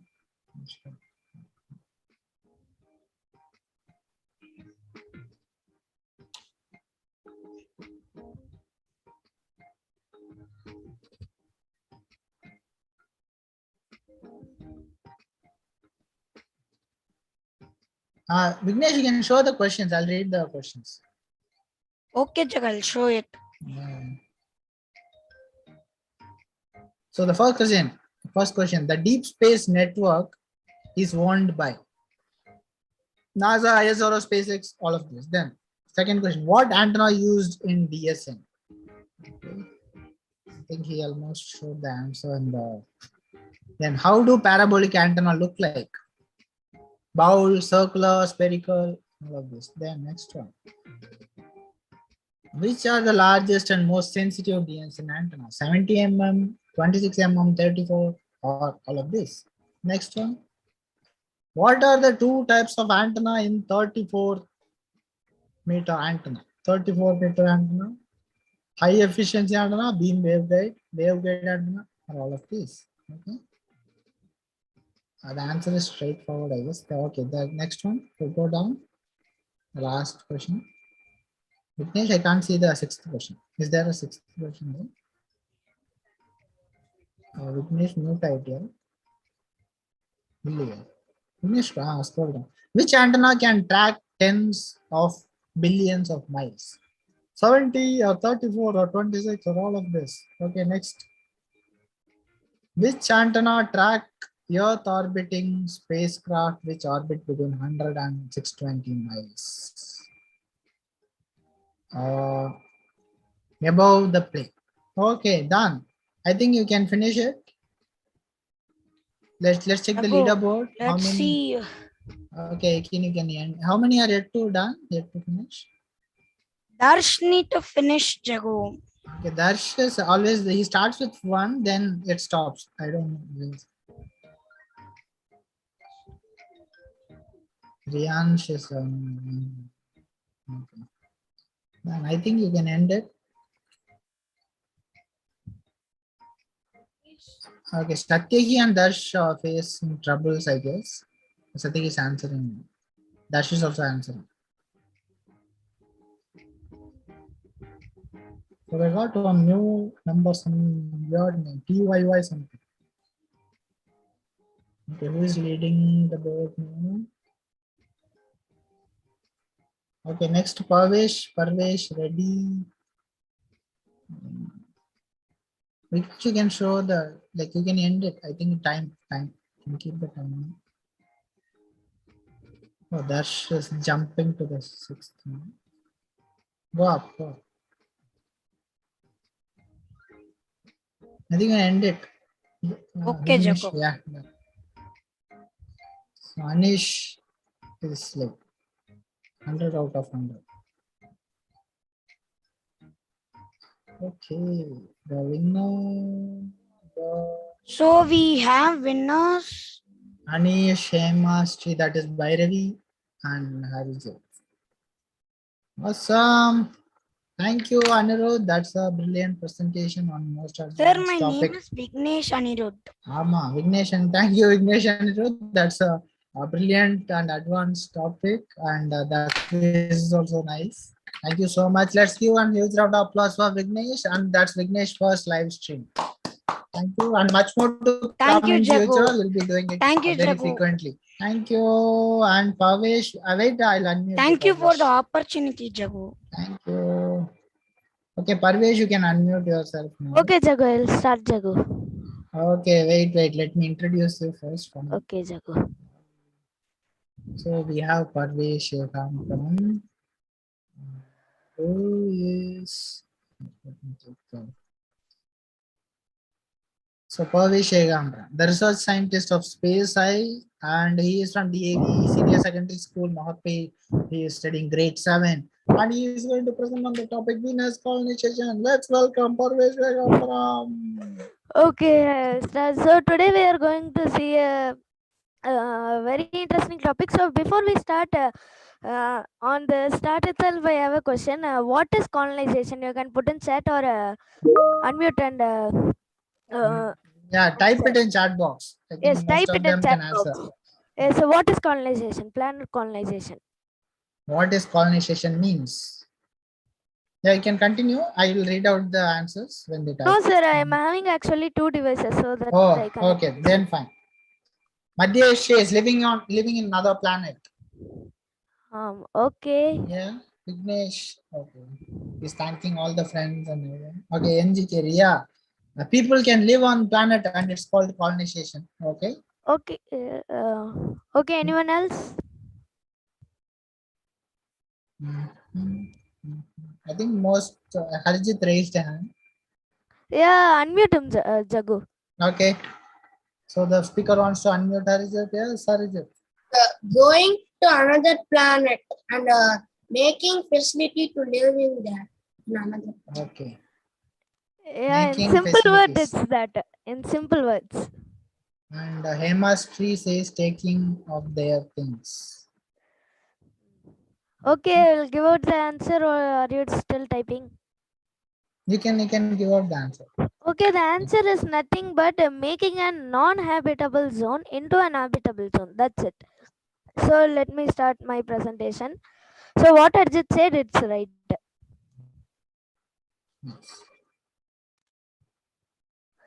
So it's Venus colonization by myself, that is Parvesh Ekambharam.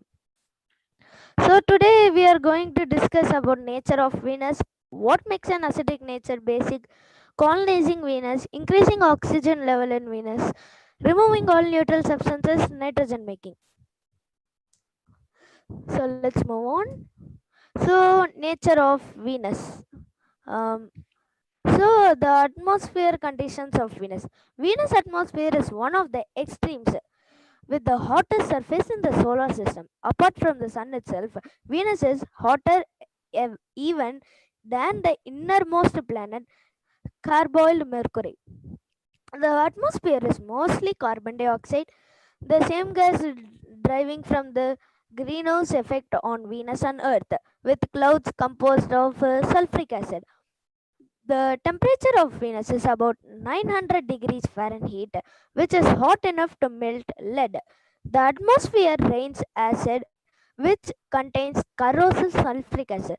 So this is the atmosphere table of Venus. Carbon dioxide 96.5%, nitrogen 3.5%, sulfur dioxide 150 ppm, argon 70 ppm, water vapor 20 ppm, carbon monoxide 17 ppm, helium 12 ppm, neon 7 ppm, hydrogen chloride 0.6 ppm, hydrogen fluoride 0.5 ppm. So hence we can see that its atmospheric conditions are acidic, and ppm means nothing but parts per million. So any doubt in this slide? So doubts, you can put it in chat box. Is you can raise hand also. Yes.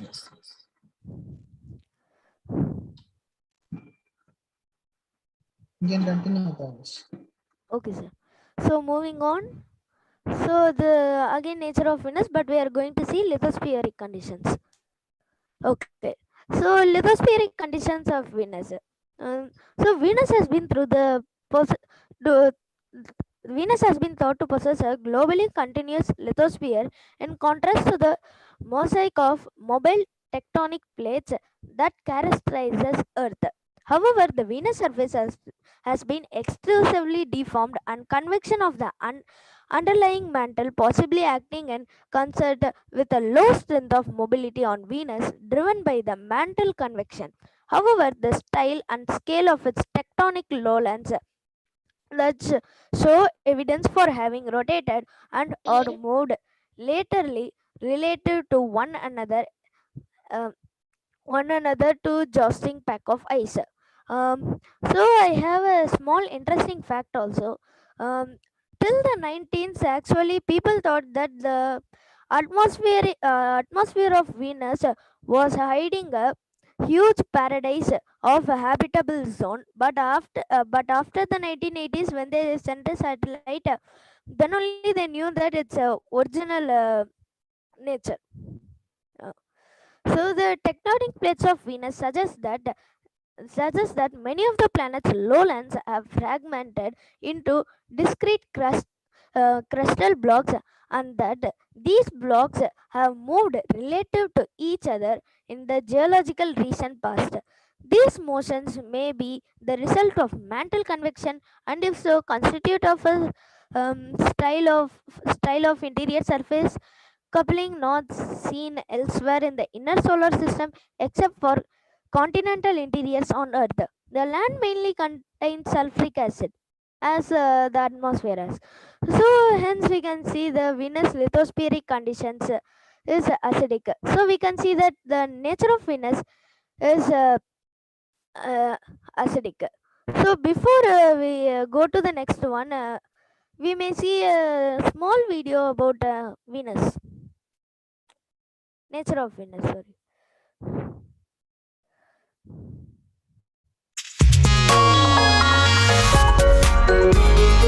Raghu, can everyone hear it? Yeah, I can hear but I can't see the video. You can stop sharing and share. Stop sharing it and Okay, again. Jagu, one second, Jagu. Share. Jagu, if I share screen, only the Zoom will appear or others also? Others. Okay. Okay, Jagu, can you see it? Yeah.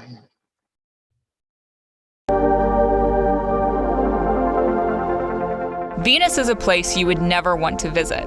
Often called Earth's twin because it's nearly equal in size and composition, Venus is a world of extremes. It's the hottest planet in the solar system, and it has the longest day. One day actually lasts longer than 1 year. So you could celebrate 2 birthdays on the same day. Reaching Venus only takes about 100 days, but scouting a landing site is impossible. The entire surface is permanently shrouded in clouds made of poisonous sulfur dioxide. As you descend through them, you'd be struck by 220-mile-per-hour winds. 30 miles down, the winds subside, and you'll enter a toxic haze. Venus's clouds rain sulfuric acid, but the atmosphere is so hot, the rain evaporates in midair, generating a haze of sulfuric acid over 10 miles thick. As you exit the haze, the temperature is 600 degrees Fahrenheit, and the pressure is 10 times greater than at sea level here on Earth. By the time you reach the surface, the pressure will be 92 times greater, the same pressure you'd feel half a mile under the oceans on Earth. And the temperature is a balmy 870 degrees Fahrenheit, hot enough to melt lead. Don't think that landing on Venus's North Pole will be any cooler. Venus barely tilts on its axis, making the entire surface the same temperature, day and night, year-round. Let's say you somehow find a way to survive down here. Exploring Venus would be extremely difficult. Venus's clouds reflect 90% of sunlight that hits them, so the surface is dimly lit, making it hard to see anything beyond 2 miles. Plus, you'll need a continuous supply of oxygen. Venus's atmosphere is 96% carbon dioxide, 3.5% nitrogen, and less than 1% carbon monoxide, argon, sulfur dioxide, and water vapor. Then there's the risk of cell damage and possible cancer. Venus has no magnetic field that we know of, so being bombarded by high-energy cosmic radiation is a major concern. One silver lining, You'd feel slightly lighter on Venus. Venus is 91% the mass of Earth, so you'd weigh about 10% less. Sound like a good time? Some people used to think Venus's clouds hid a tropical paradise underneath. It wasn't until the 20th century that spacecrafts unveiled its true, hellish nature. Sending humans to Venus is a long shot, but between 1970 to 1982, the former Soviet Union successfully landed 8 uncrewed spacecrafts on Venus. The longest any lasted was just 110 minutes. It's been over 30 years since we sent anything to explore Venus's surface, and some experts think we're long overdue. Okay.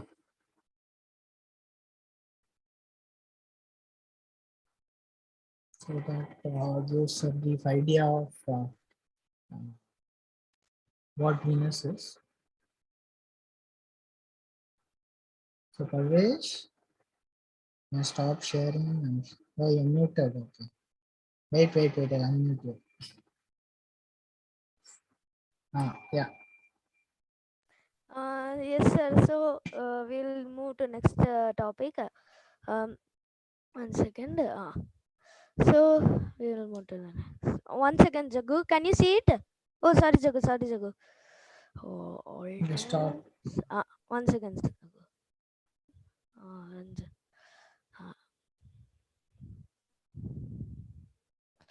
Yes, Jagu. So moving for the next topic.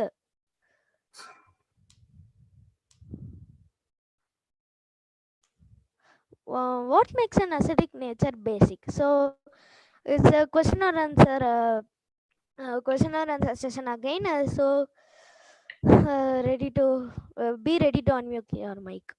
Okay. So what is an acid? Anyone? Children, you can unmute yourself and answer. Is anyone raise their hands or put it in chat? Yeah, Vignesh, you can unmute and answer.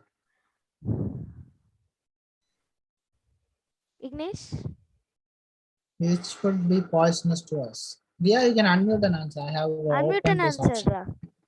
Can you hear me, Parvesh? Yes. I have a little doubt, okay, in colonization, because of the heat also can be a problem, okay? I'm coming to that. Now, okay. I just told you an extra point, Parvesh. Yes. What is the relationship between acid and heat? Yeah, no, he's asking his previous doubt. Oh, okay. So what is an acid? Anyone answer? Yeah, Ria has. Acid is something that is poisonous. Okay, anyone else? Ria, you can answer. Unmute and answer. Yeah, sir. Which would be poisonous to. Parvesh, I need to tell an extra point. BH7 is greater than 7. I'm at a session actually. Can you understand? Okay. Yeah, who was answering? No, the Sanish is saying something. Yes, they can unmute and talk. Yes, unmute yourself. Anyone? What is chat box? In chat box, we have answers. All are saying like acid is probably water with heat pressure. Okay, that's Anish answer. Ria says we should be poisonous to us. Okay, done. Continue. Okay, in simple words. So, not like poisonous and all. Some acids are actually edible. So, this is the answer. An acid is a chemical state that has sour taste. So, take for example lemon, curd, vinegar, orange. They all taste sour, but are they harmful? Right, like that only. So acid substances are substances that contain acid in them. Also these acids present in lemon, curd, vinegar, orange taste are non-concentrated actually. The concentrated acids are actually contagious and poisonous. So what is a base? Next question. Who is coming friend for answer? Jagu, what is base? Yeah, what is a base? They can unmute on.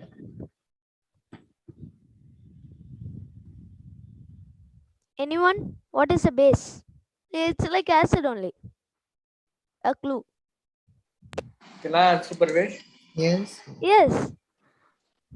So base is a chemical substance which has a bitter taste, Okay. and it like they like the basic substances contain acid in them, and the pH is higher than the normal pH level. Exactly, that's the answer. Bases are substances that in aqueous solution are simply in touch and bitter in taste. So, example, you can say soap, ammonium hydroxide, calcium hydroxide, etc. And there are concentrated base also, which is poisonous and contagious. So, moving to next question, what makes an acidic nature basic? Anyone? Or any acidic nature normal? Both are the same question. Anyone? Increasing the pH. Who's this? Priyansh. Yes. Yes. Continue. So can increasing the pH be one option? I have a doubt. What is water pH value? What is pH value? One second ago, I'll answer. pH is nothing but which message is. I'm asking what pH is in water. Water. What is the pH value of water? It's neutral, da. Neutral. Okay, it is acid or is it acid or a base cell? It's neutral, da. Now only I said, da. Okay, anyone else for the answer, or else can I give? Yeah, please I continue. have one doubt, da. You didn't clarify that. If it is a base or acid. Hey, that's what I said, right? It's neutral, da. Okay, he's saying it's neutral. Okay. You will see what is neutral. You will see. Okay. Okay, let's continue. Okay, let me give the answer. Is anyone giving? Last chance. Okay. I think Riyansh, we can unmute that. Yeah, so what can I answer Vignesh's question as well? Yes. So Vignesh, the pH of water is 7, and if the pH level of any substance is lower than 7, so it is an acid, and if the pH of any substance is greater than 7, it is considered as a base. And if you want to convert a acidic substance basic, you need to increase the pH of the substance, and if you want to make a basic substance acidic, you need to decrease the pH of the substance. Exactly. That's what I needed. So here's the answer. Adding water to an acid or a base will change its pH. Water is mostly water molecules, so adding water to an acid or base reduces the concentration of ions in the solution. Ions is nothing but an acid or base. Okay, when an acidic solution is diluted with water, the concentration of pH ions. The ions decreases and the pH of the solution increases towards 7. Okay. So what Rian said, it's correct. The best known base is OH or hydroxyl ion. It's nothing but it's the strongest concentrated base, still now existing unknown. So I have another video for acids and bases. I will skip it a bit because it's 6 minutes.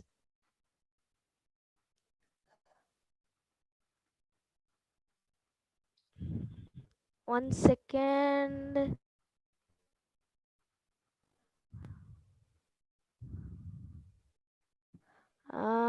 It's taking a bit time. So you want to stop sharing it again? Grammar and spelling are important, but if you want to write essays but you need to share it again because all we can see is your presentation screen. Oh, sorry. So sorry. 1 second. Hold it. We have one more presenter waiting. That's Harjiith. Sorry, Jaggu. No issues.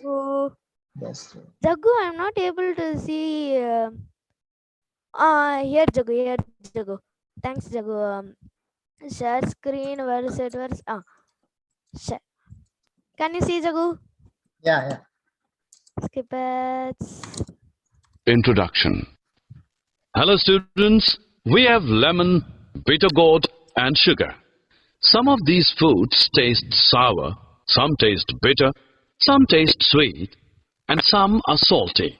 The sour, bitter, sweet, and salty taste of foods arises due to the presence of acids, bases, and salts in them. In the 17th century, chemist Robert Boyle first labeled substances as acids and bases. In this lesson, you will study about the properties of acids, bases, and salts. Objectives. Jagu, I'm List. little Many of us like sour moving taste it of out, food. Jagu, because it's You must have noticed full that sometimes juices we sip are sour in taste. Generally, sour tasting substances contain acids. Some fruits contain citric acid, which is sour in taste. The origin of the word acid is found in natural substances like fruits and vegetables. Have you heard that sting of an ant or a bee contains acid and causes the burning sensation? Different food items contain different acids. Citrus fruits like orange, grapes, mandarin, lemon, etc. acetic acid.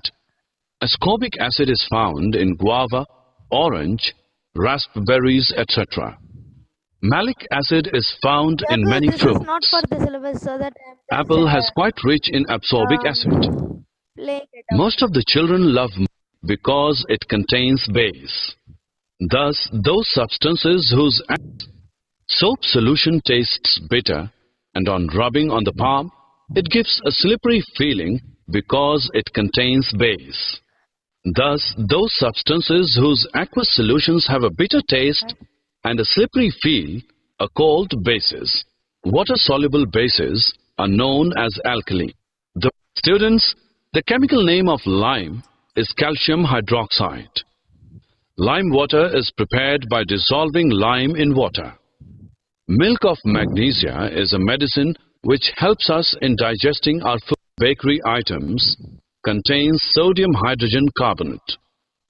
When your mother cleans the window, put a drop of solution she is using on your palm and feel it. You will feel slippery on your palm. This is because cleaners are made of ammonium hydroxide, which is a base. We use chalk in schools for writing on the blackboard. Is it a base or an acid? Chalk gives a basic solution when dissolved in water. It is called. Do you know you feel relieved on applying baking soda on ant sting? This is because baking soda neutralizes the acid present in ant sting, mixed with a base. The indicator changes color, 1 second. which means that the acid completely neutralized by the sodium hydroxide and some excess hydroxide phenolphthalein to dilute hydrochloric acid. The phenolphthalein to dilute hydrochloric acid. The indicator remains colorless in the acidic solution. Now we add a solution of sodium hydroxide in the small portions. At a certain point, the indicator changes color, which means that the acid completely neutralized by the sodium hydroxide and some excess hydroxide ions are present in the solution. Reaction produced to salt, sodium chloride, and water. The reaction of acids and bases is also known as neutralization reaction. Sometimes we feel inflammation in our stomach. Why is it so? Our stomach secretes hydrochloric acid, HCl, a very strong acid which helps us to digest food. But too much secretion of acid in the stomach causes inflammation. To relieve the sensation of inflammation, an antacid is taken. Antacid contains base that neutralizes the excess acid in stomach, or basic in nature. The basic soils are treated with organic compounds which release acid. Thus, the soil Jagu, can you stop it? Jagu, Yeah, that's please it. stop it. Please stop it. soil becomes I'm expecting something on like this Okay, conversation. Jagu, okay, Jagu, okay. Okay. Wait. 1 second, Jagu. Oh, okay. I was on which? Oh, okay, I was on the slide, right? From current slide. Okay, so now we can move to the next one. So we are now moving into the real topic you are expecting, that is colonizing Venus. Let's start. So changing its acidic nature normal. So we know that concentrated base is added to a concentrated acid. It turns neutral, which means neither acid nor base. Its pH is 7, as Rias told. So the best non-strong concentrated base, as I told, is OH, also known as hydroxyl ion. So we are going to send groups of rockets, which is divided into two teams, that is Group A and Group L. These two will be explained at the coming slides. So let's move on. Colonizing Venus. Here. So Group A, A stands for atmosphere, Group L stands for lithosphere. So Group A, or Group Atmosphere, is a group which contains a number of rockets which will be made of cast iron. The same is done with the Group L, Group Lithosphere or Group Lithosphere. Each rocket has nearly 50 medium-sized satellites which contains a large amount of OH, that is hydroxyl ion. Also, the rocket also contains some hydroxyl ion in a preserved chamber. So these two is the same. These two rockets will be made of cast iron, and the satellites also. These rockets and satellites go inside the atmosphere but not land on the ground. But the Group L, that is lithosphere, they will land on the ground. And these both will release the OH, that is um, hydroxyl ion. They will release it in the surroundings. Now the atmosphere normal and the lithosphere is normal. Even though we have some problems, let's go to it. Now again, colonizing Venus, clearing some way for life. Light. So as you seen in the first video, not the acid and bases in Venus, you observed that the atmosphere nearly reflects 90% of the sunlight. So you can see more than 2 miles, as the video said. So we are going to solve that problem also. So we will send some rockets which has high vacuum system, in which we take half of the outer layer, not the inner layer, but the outer layer of the atmosphere, which is like a very mashy clouds, and stuff it in a pod and send it to deep space. As we see, we can't send it anywhere because it's too dangerous if we send it anywhere. So that we send it to deep space. So now the light enters, only 10% of them reflects, and 90% of them enters the atmosphere. Next problem, increasing the oxygen level in Venus. This is a crazy thing, but I have this idea. So mainly oxygen is not present in the Venus. So we will send Team A and TB. It will be classified in this slide. So roles and responsibility of each team. Team A and Team B. Team A is technical team and Team B is herbiologist team. There will be more people because it's a large. We are going to spend a large spaces there, and Team A's work is to maintain every device proper, and any technical glitch happens, they should take care of it. And Team B's work is to keep all the trees to live and do photosynthesis so that they can fill up the chamber with oxygen. Actually, the spaceship sent out there has some really massive chambers which can be filled with some air, some kind of gas like oxygen, hydrogen, like that. So there is, as I said, there is three massively big chambers in which one has hydrogen, other two has a connection, and the connection has a division in such a way that the connection can be closed and open, and one has a direct contact with the atmosphere of Venus and has the same connection like these two have. So Team B. Now we are again moving to Team B. If the soil becomes too acidic or too basic, they will have a kit that contains a non-concentrated acid or a non-concentrated base, so that they can keep the trees healthy. The work of the Team A is to send only half of the oxygen in the chamber to the atmosphere, and the other half they will need. Okay, so any doubts?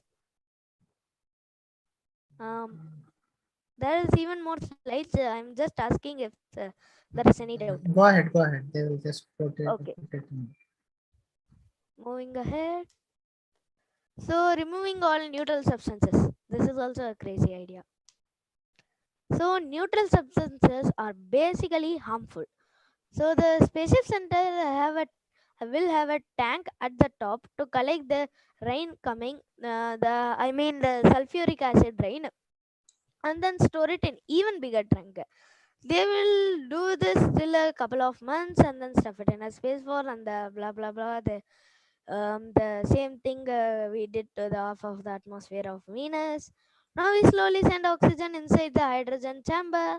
After a couple of weeks or months, then we will heat it so that it becomes a large amount of water vapor pressurized in a gas chamber.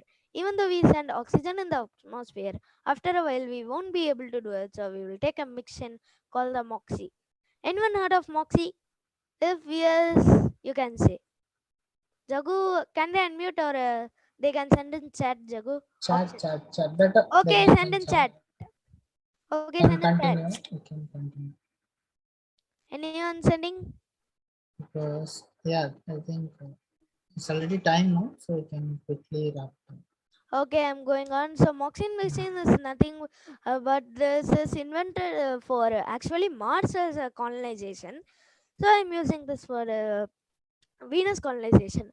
So this is invented by NASA Caltech Jet Propulsion Laboratory. So now we move on. So now the carbon dioxide be reduced, but some more carbon dioxide will be there. So we take in the air and separate it and then stuff it in a space fan and blah blah blah, the same thing. Now let's talk about nitrogen. Nitrogen making. So once again, Jagu. Jagu, can I give it as a question or answer, or else I will continue, Jagu? You can continue. Okay, because we already are running out of time. Okay. So our Earth has 78% of nitrogen. In Venus, nitrogen really lacks. Actually 3.5% of nitrogen. So that is an easy way to make nitrogen, a little trick. We have rotten fruits, right? Actually it emits out nitrogen. That rotten fruit is came from the trees we brought in the spaceship. So we will put it in another chamber and then we will do it for 2 to 3 months and our Venus is ready to live. We should give it for maximum 4 to 5 years to see the change. So this is by Parvesh Ekambaram. For contact 0444509239. Yeah. It's only landline, so that only again. Okay, thank you. Thank you, So any Parvesh. feedback? You can put your feedbacks in the chat box, and that's a detailed presentation on Venus colonization in a different perspective. Usually, people take it in different Actually, it takes really $1 billion, Jagu. Another thing, nitrogen making, we should make it as 23 months, Jagu. Actually, that typing error has gone wrong. Okay, so wait, I'll okay, pin. Vignesh, yeah, he has a can doubt. You unmute him? Yeah, I'll pin Harjiith also. He's the next presenter. Yes, Vignesh, you're muted. Okay, why did you mute yourself? Okay, unmuted. Unmute yourself. Sorry, Jagu. So I will. Vignesh, you can ask your doubt. Yeah. Vignesh. Unmute permission. Yeah. Not able to hear. Venus colonization is impossible to do because in Venus, no, there is so heat. So any rocket, if they go, it will be bursting. டேய் அதுக்கு தான்டா நான் cost iron பண்றேன்னு சொல்றேன்டா cost iron cost iron ஆக்சுவலா 1200 டிகிரிஸ்ல இருந்து 1400 டிகிரிஸ்ல தான்டா melt ஆகும் ஆனா அது 900 டிகிரிஸ் தான்டா அதுக்கு தான்டா நான் காஸ்ட் அயன்ல பண்ணலாம்னு சொல்றேன் use of materials. Okay, down. Nice, Parvesh. So we have the final presenter waiting. That's going to be an interesting presentation. Let's give a huge round of applause for Parvesh and its first live stream. Thank you so much, Parvesh. Okay, you can post your doubts in chat box for him. Yes, just welcome Harjiith. Let's give one quick introduction to Harjiith. Harjiith is the mission director for the company Target Space, and he is from PSBB Millennium School, OMR, grade 5. And he is going to present on the topic transportation in 2050. Okay, let's see what's he is about to. He's going to say about it. Yes, Harjiith. Wait a minute. Yes, yes.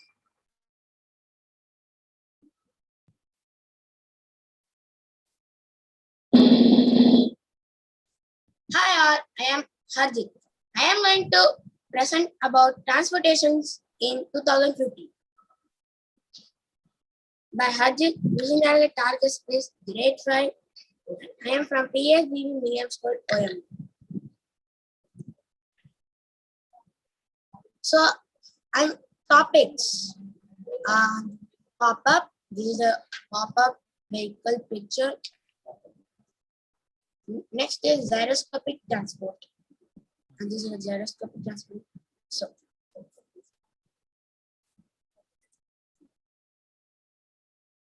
pop-up.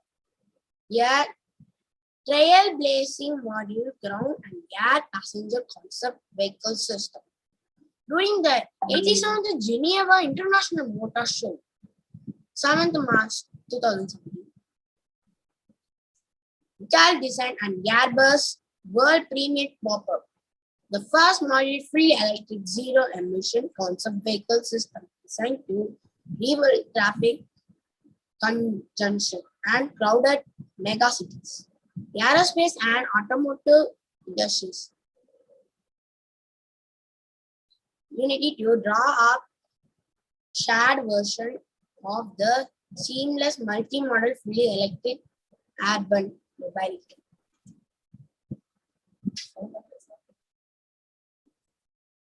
Pop-up module. A vehicle shaped as a passenger capsule designed to be coupled with two different and independent electric propelled module, the ground module and the air module. So I'll explain this paragraph with the picture. So this is the air module and this is the capsule which passenger can sit, can travel, and this is the ground module. So in air module we can fly. In ground module we can go in ground by in road or etc. So other public means of transportation, example trains or hyperloop, would integrate the pop-up cap. So we can integrate with the other transportation, public transportation like trains and or hyperloops.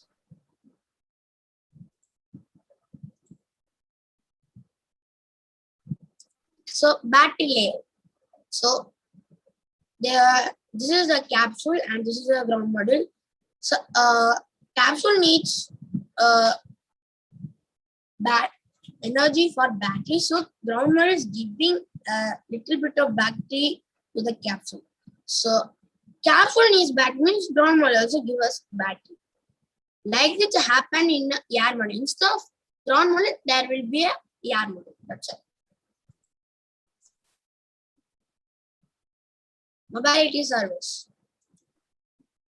Pop-up mobility service.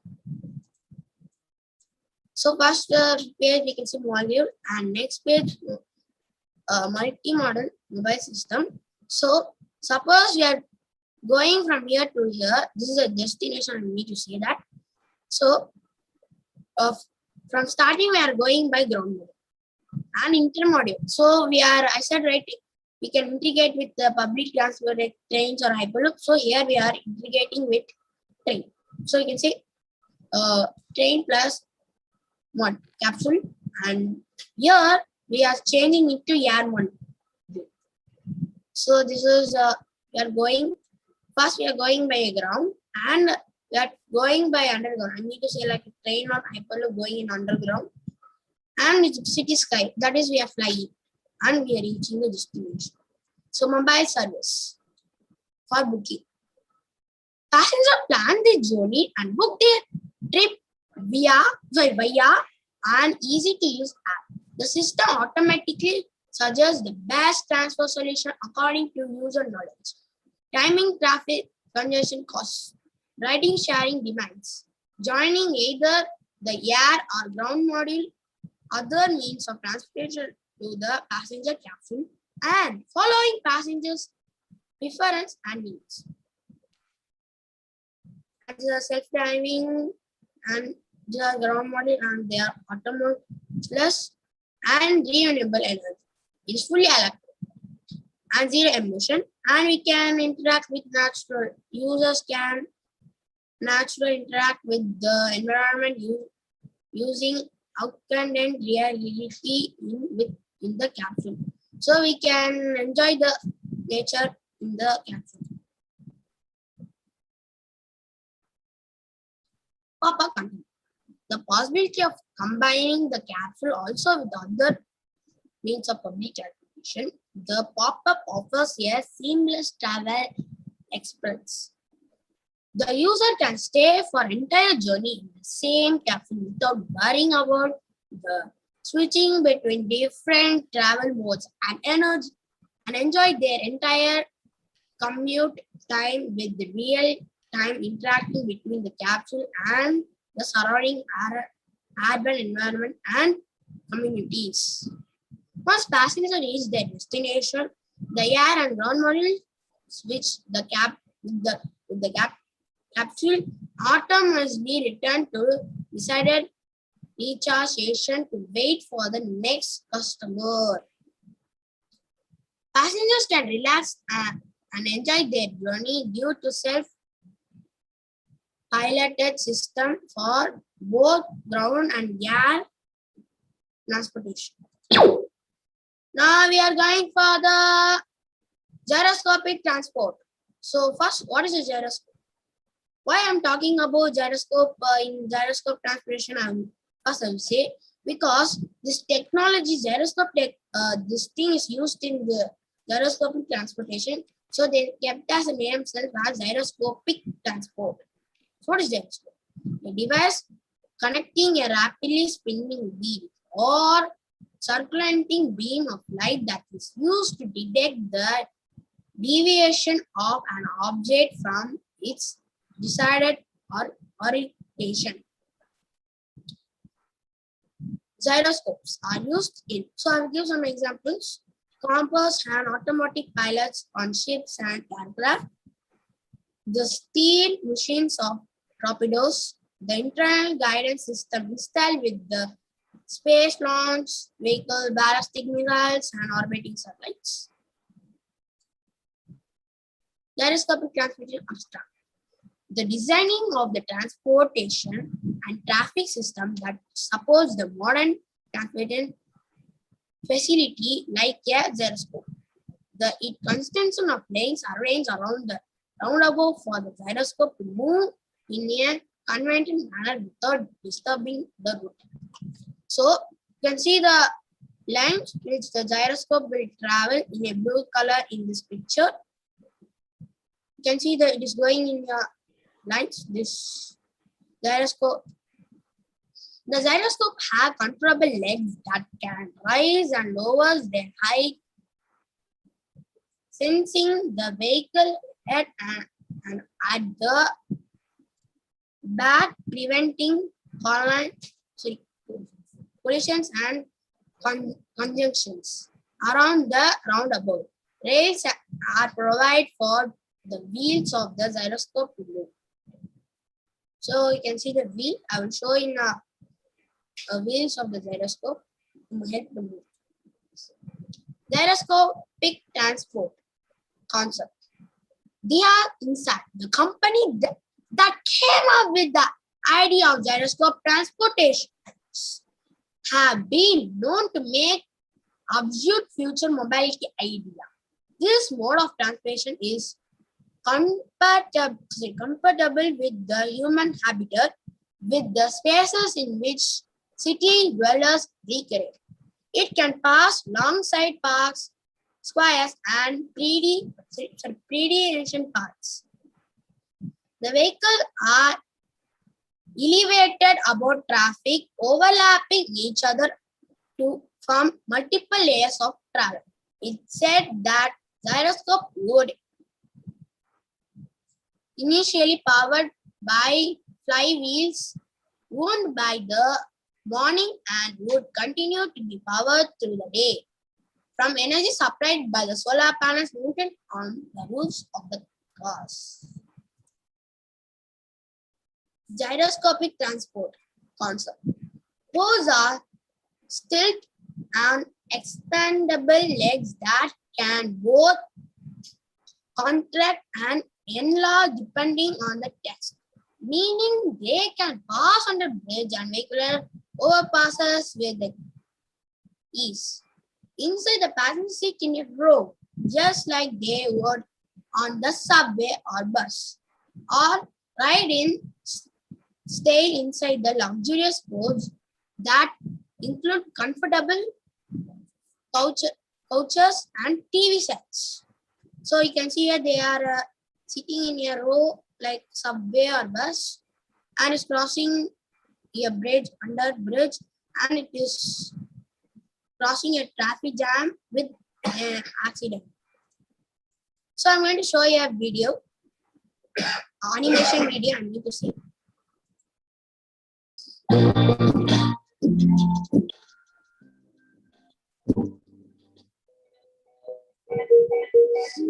Pop up. You can see they can view with the nature, they are seeing the nature. And they are seeing a news. You can see a news from the capsule by flying.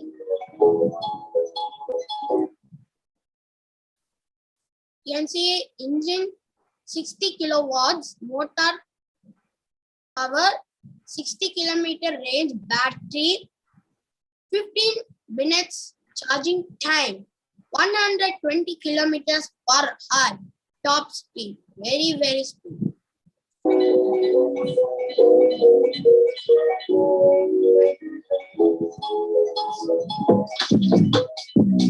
Controlled by the eyes this is a ground module.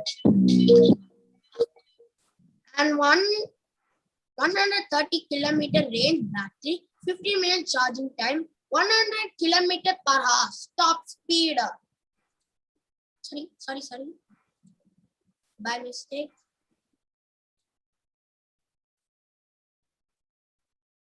Sorry for the mistake.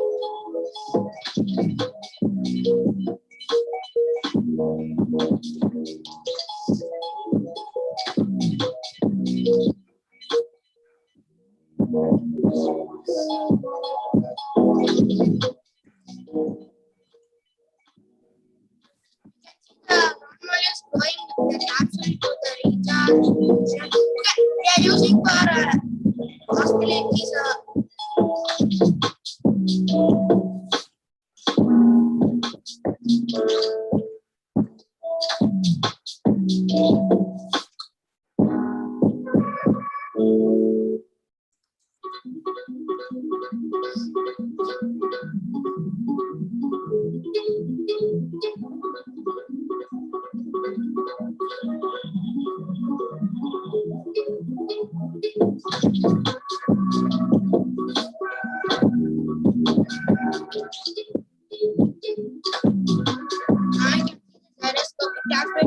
Let's see how it is crossing cars, vehicles, traffic jam.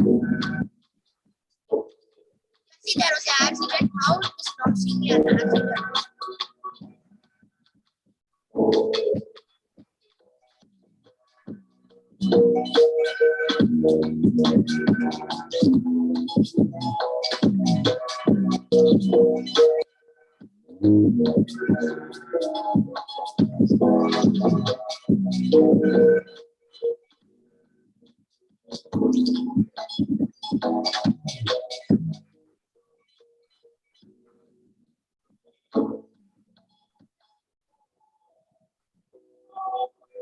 You can see this is a station which we can come and we can go for gyroscopic transportation. We are having hotels, restaurants, shops. You can see something blue color at the top of the gyroscope transportation. That they are the solar panels.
So next,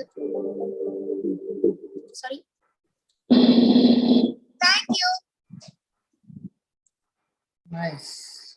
So that was Send another vehicles next part. Any doubts? So if you have any doubts, you can unmute and ask Harjiith. And that's a very new information about gyroscopic vehicles and these pop-ups. So it's actually totally new. And that's how the future is going to be. Vignesh, Yes. You can unmute and talk. Harjiith, I have one doubt. Is that system now because where you get this video where the what can you repeat?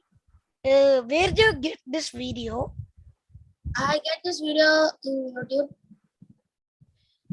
Okay, they have recorded like this thing. The transport will go. No, in which country they have recorded that? This is animation. They are showing that. Okay. Animation. Okay. It will come in 2015 only, not now. Okay. Okay. Any other doubts? If you have doubts, you can put in chat box. Okay. It's really late. I'm sorry, it's around going to be 10. Okay. So nice presentation, Harjiith, and that's Harjiith's first live stream. Thank you, Harjiith. And that's Mission Director of Target Space. For you, that's Harjiith. Thank you. We'll be back with a lot of new presentations from all these students from researchers group. I'm also planning to bring in a lot more new students and to for this presentation. Thank you so much. So tomorrow we have a set of 5 speakers with a new set of topics. See you all tomorrow. Quiz? Is there any quiz? No, I don't have any quiz. No. Done. So tomorrow we'll have new topics and new speakers. Okay, bye bye. See you. Jagumanchi signing off. Bye.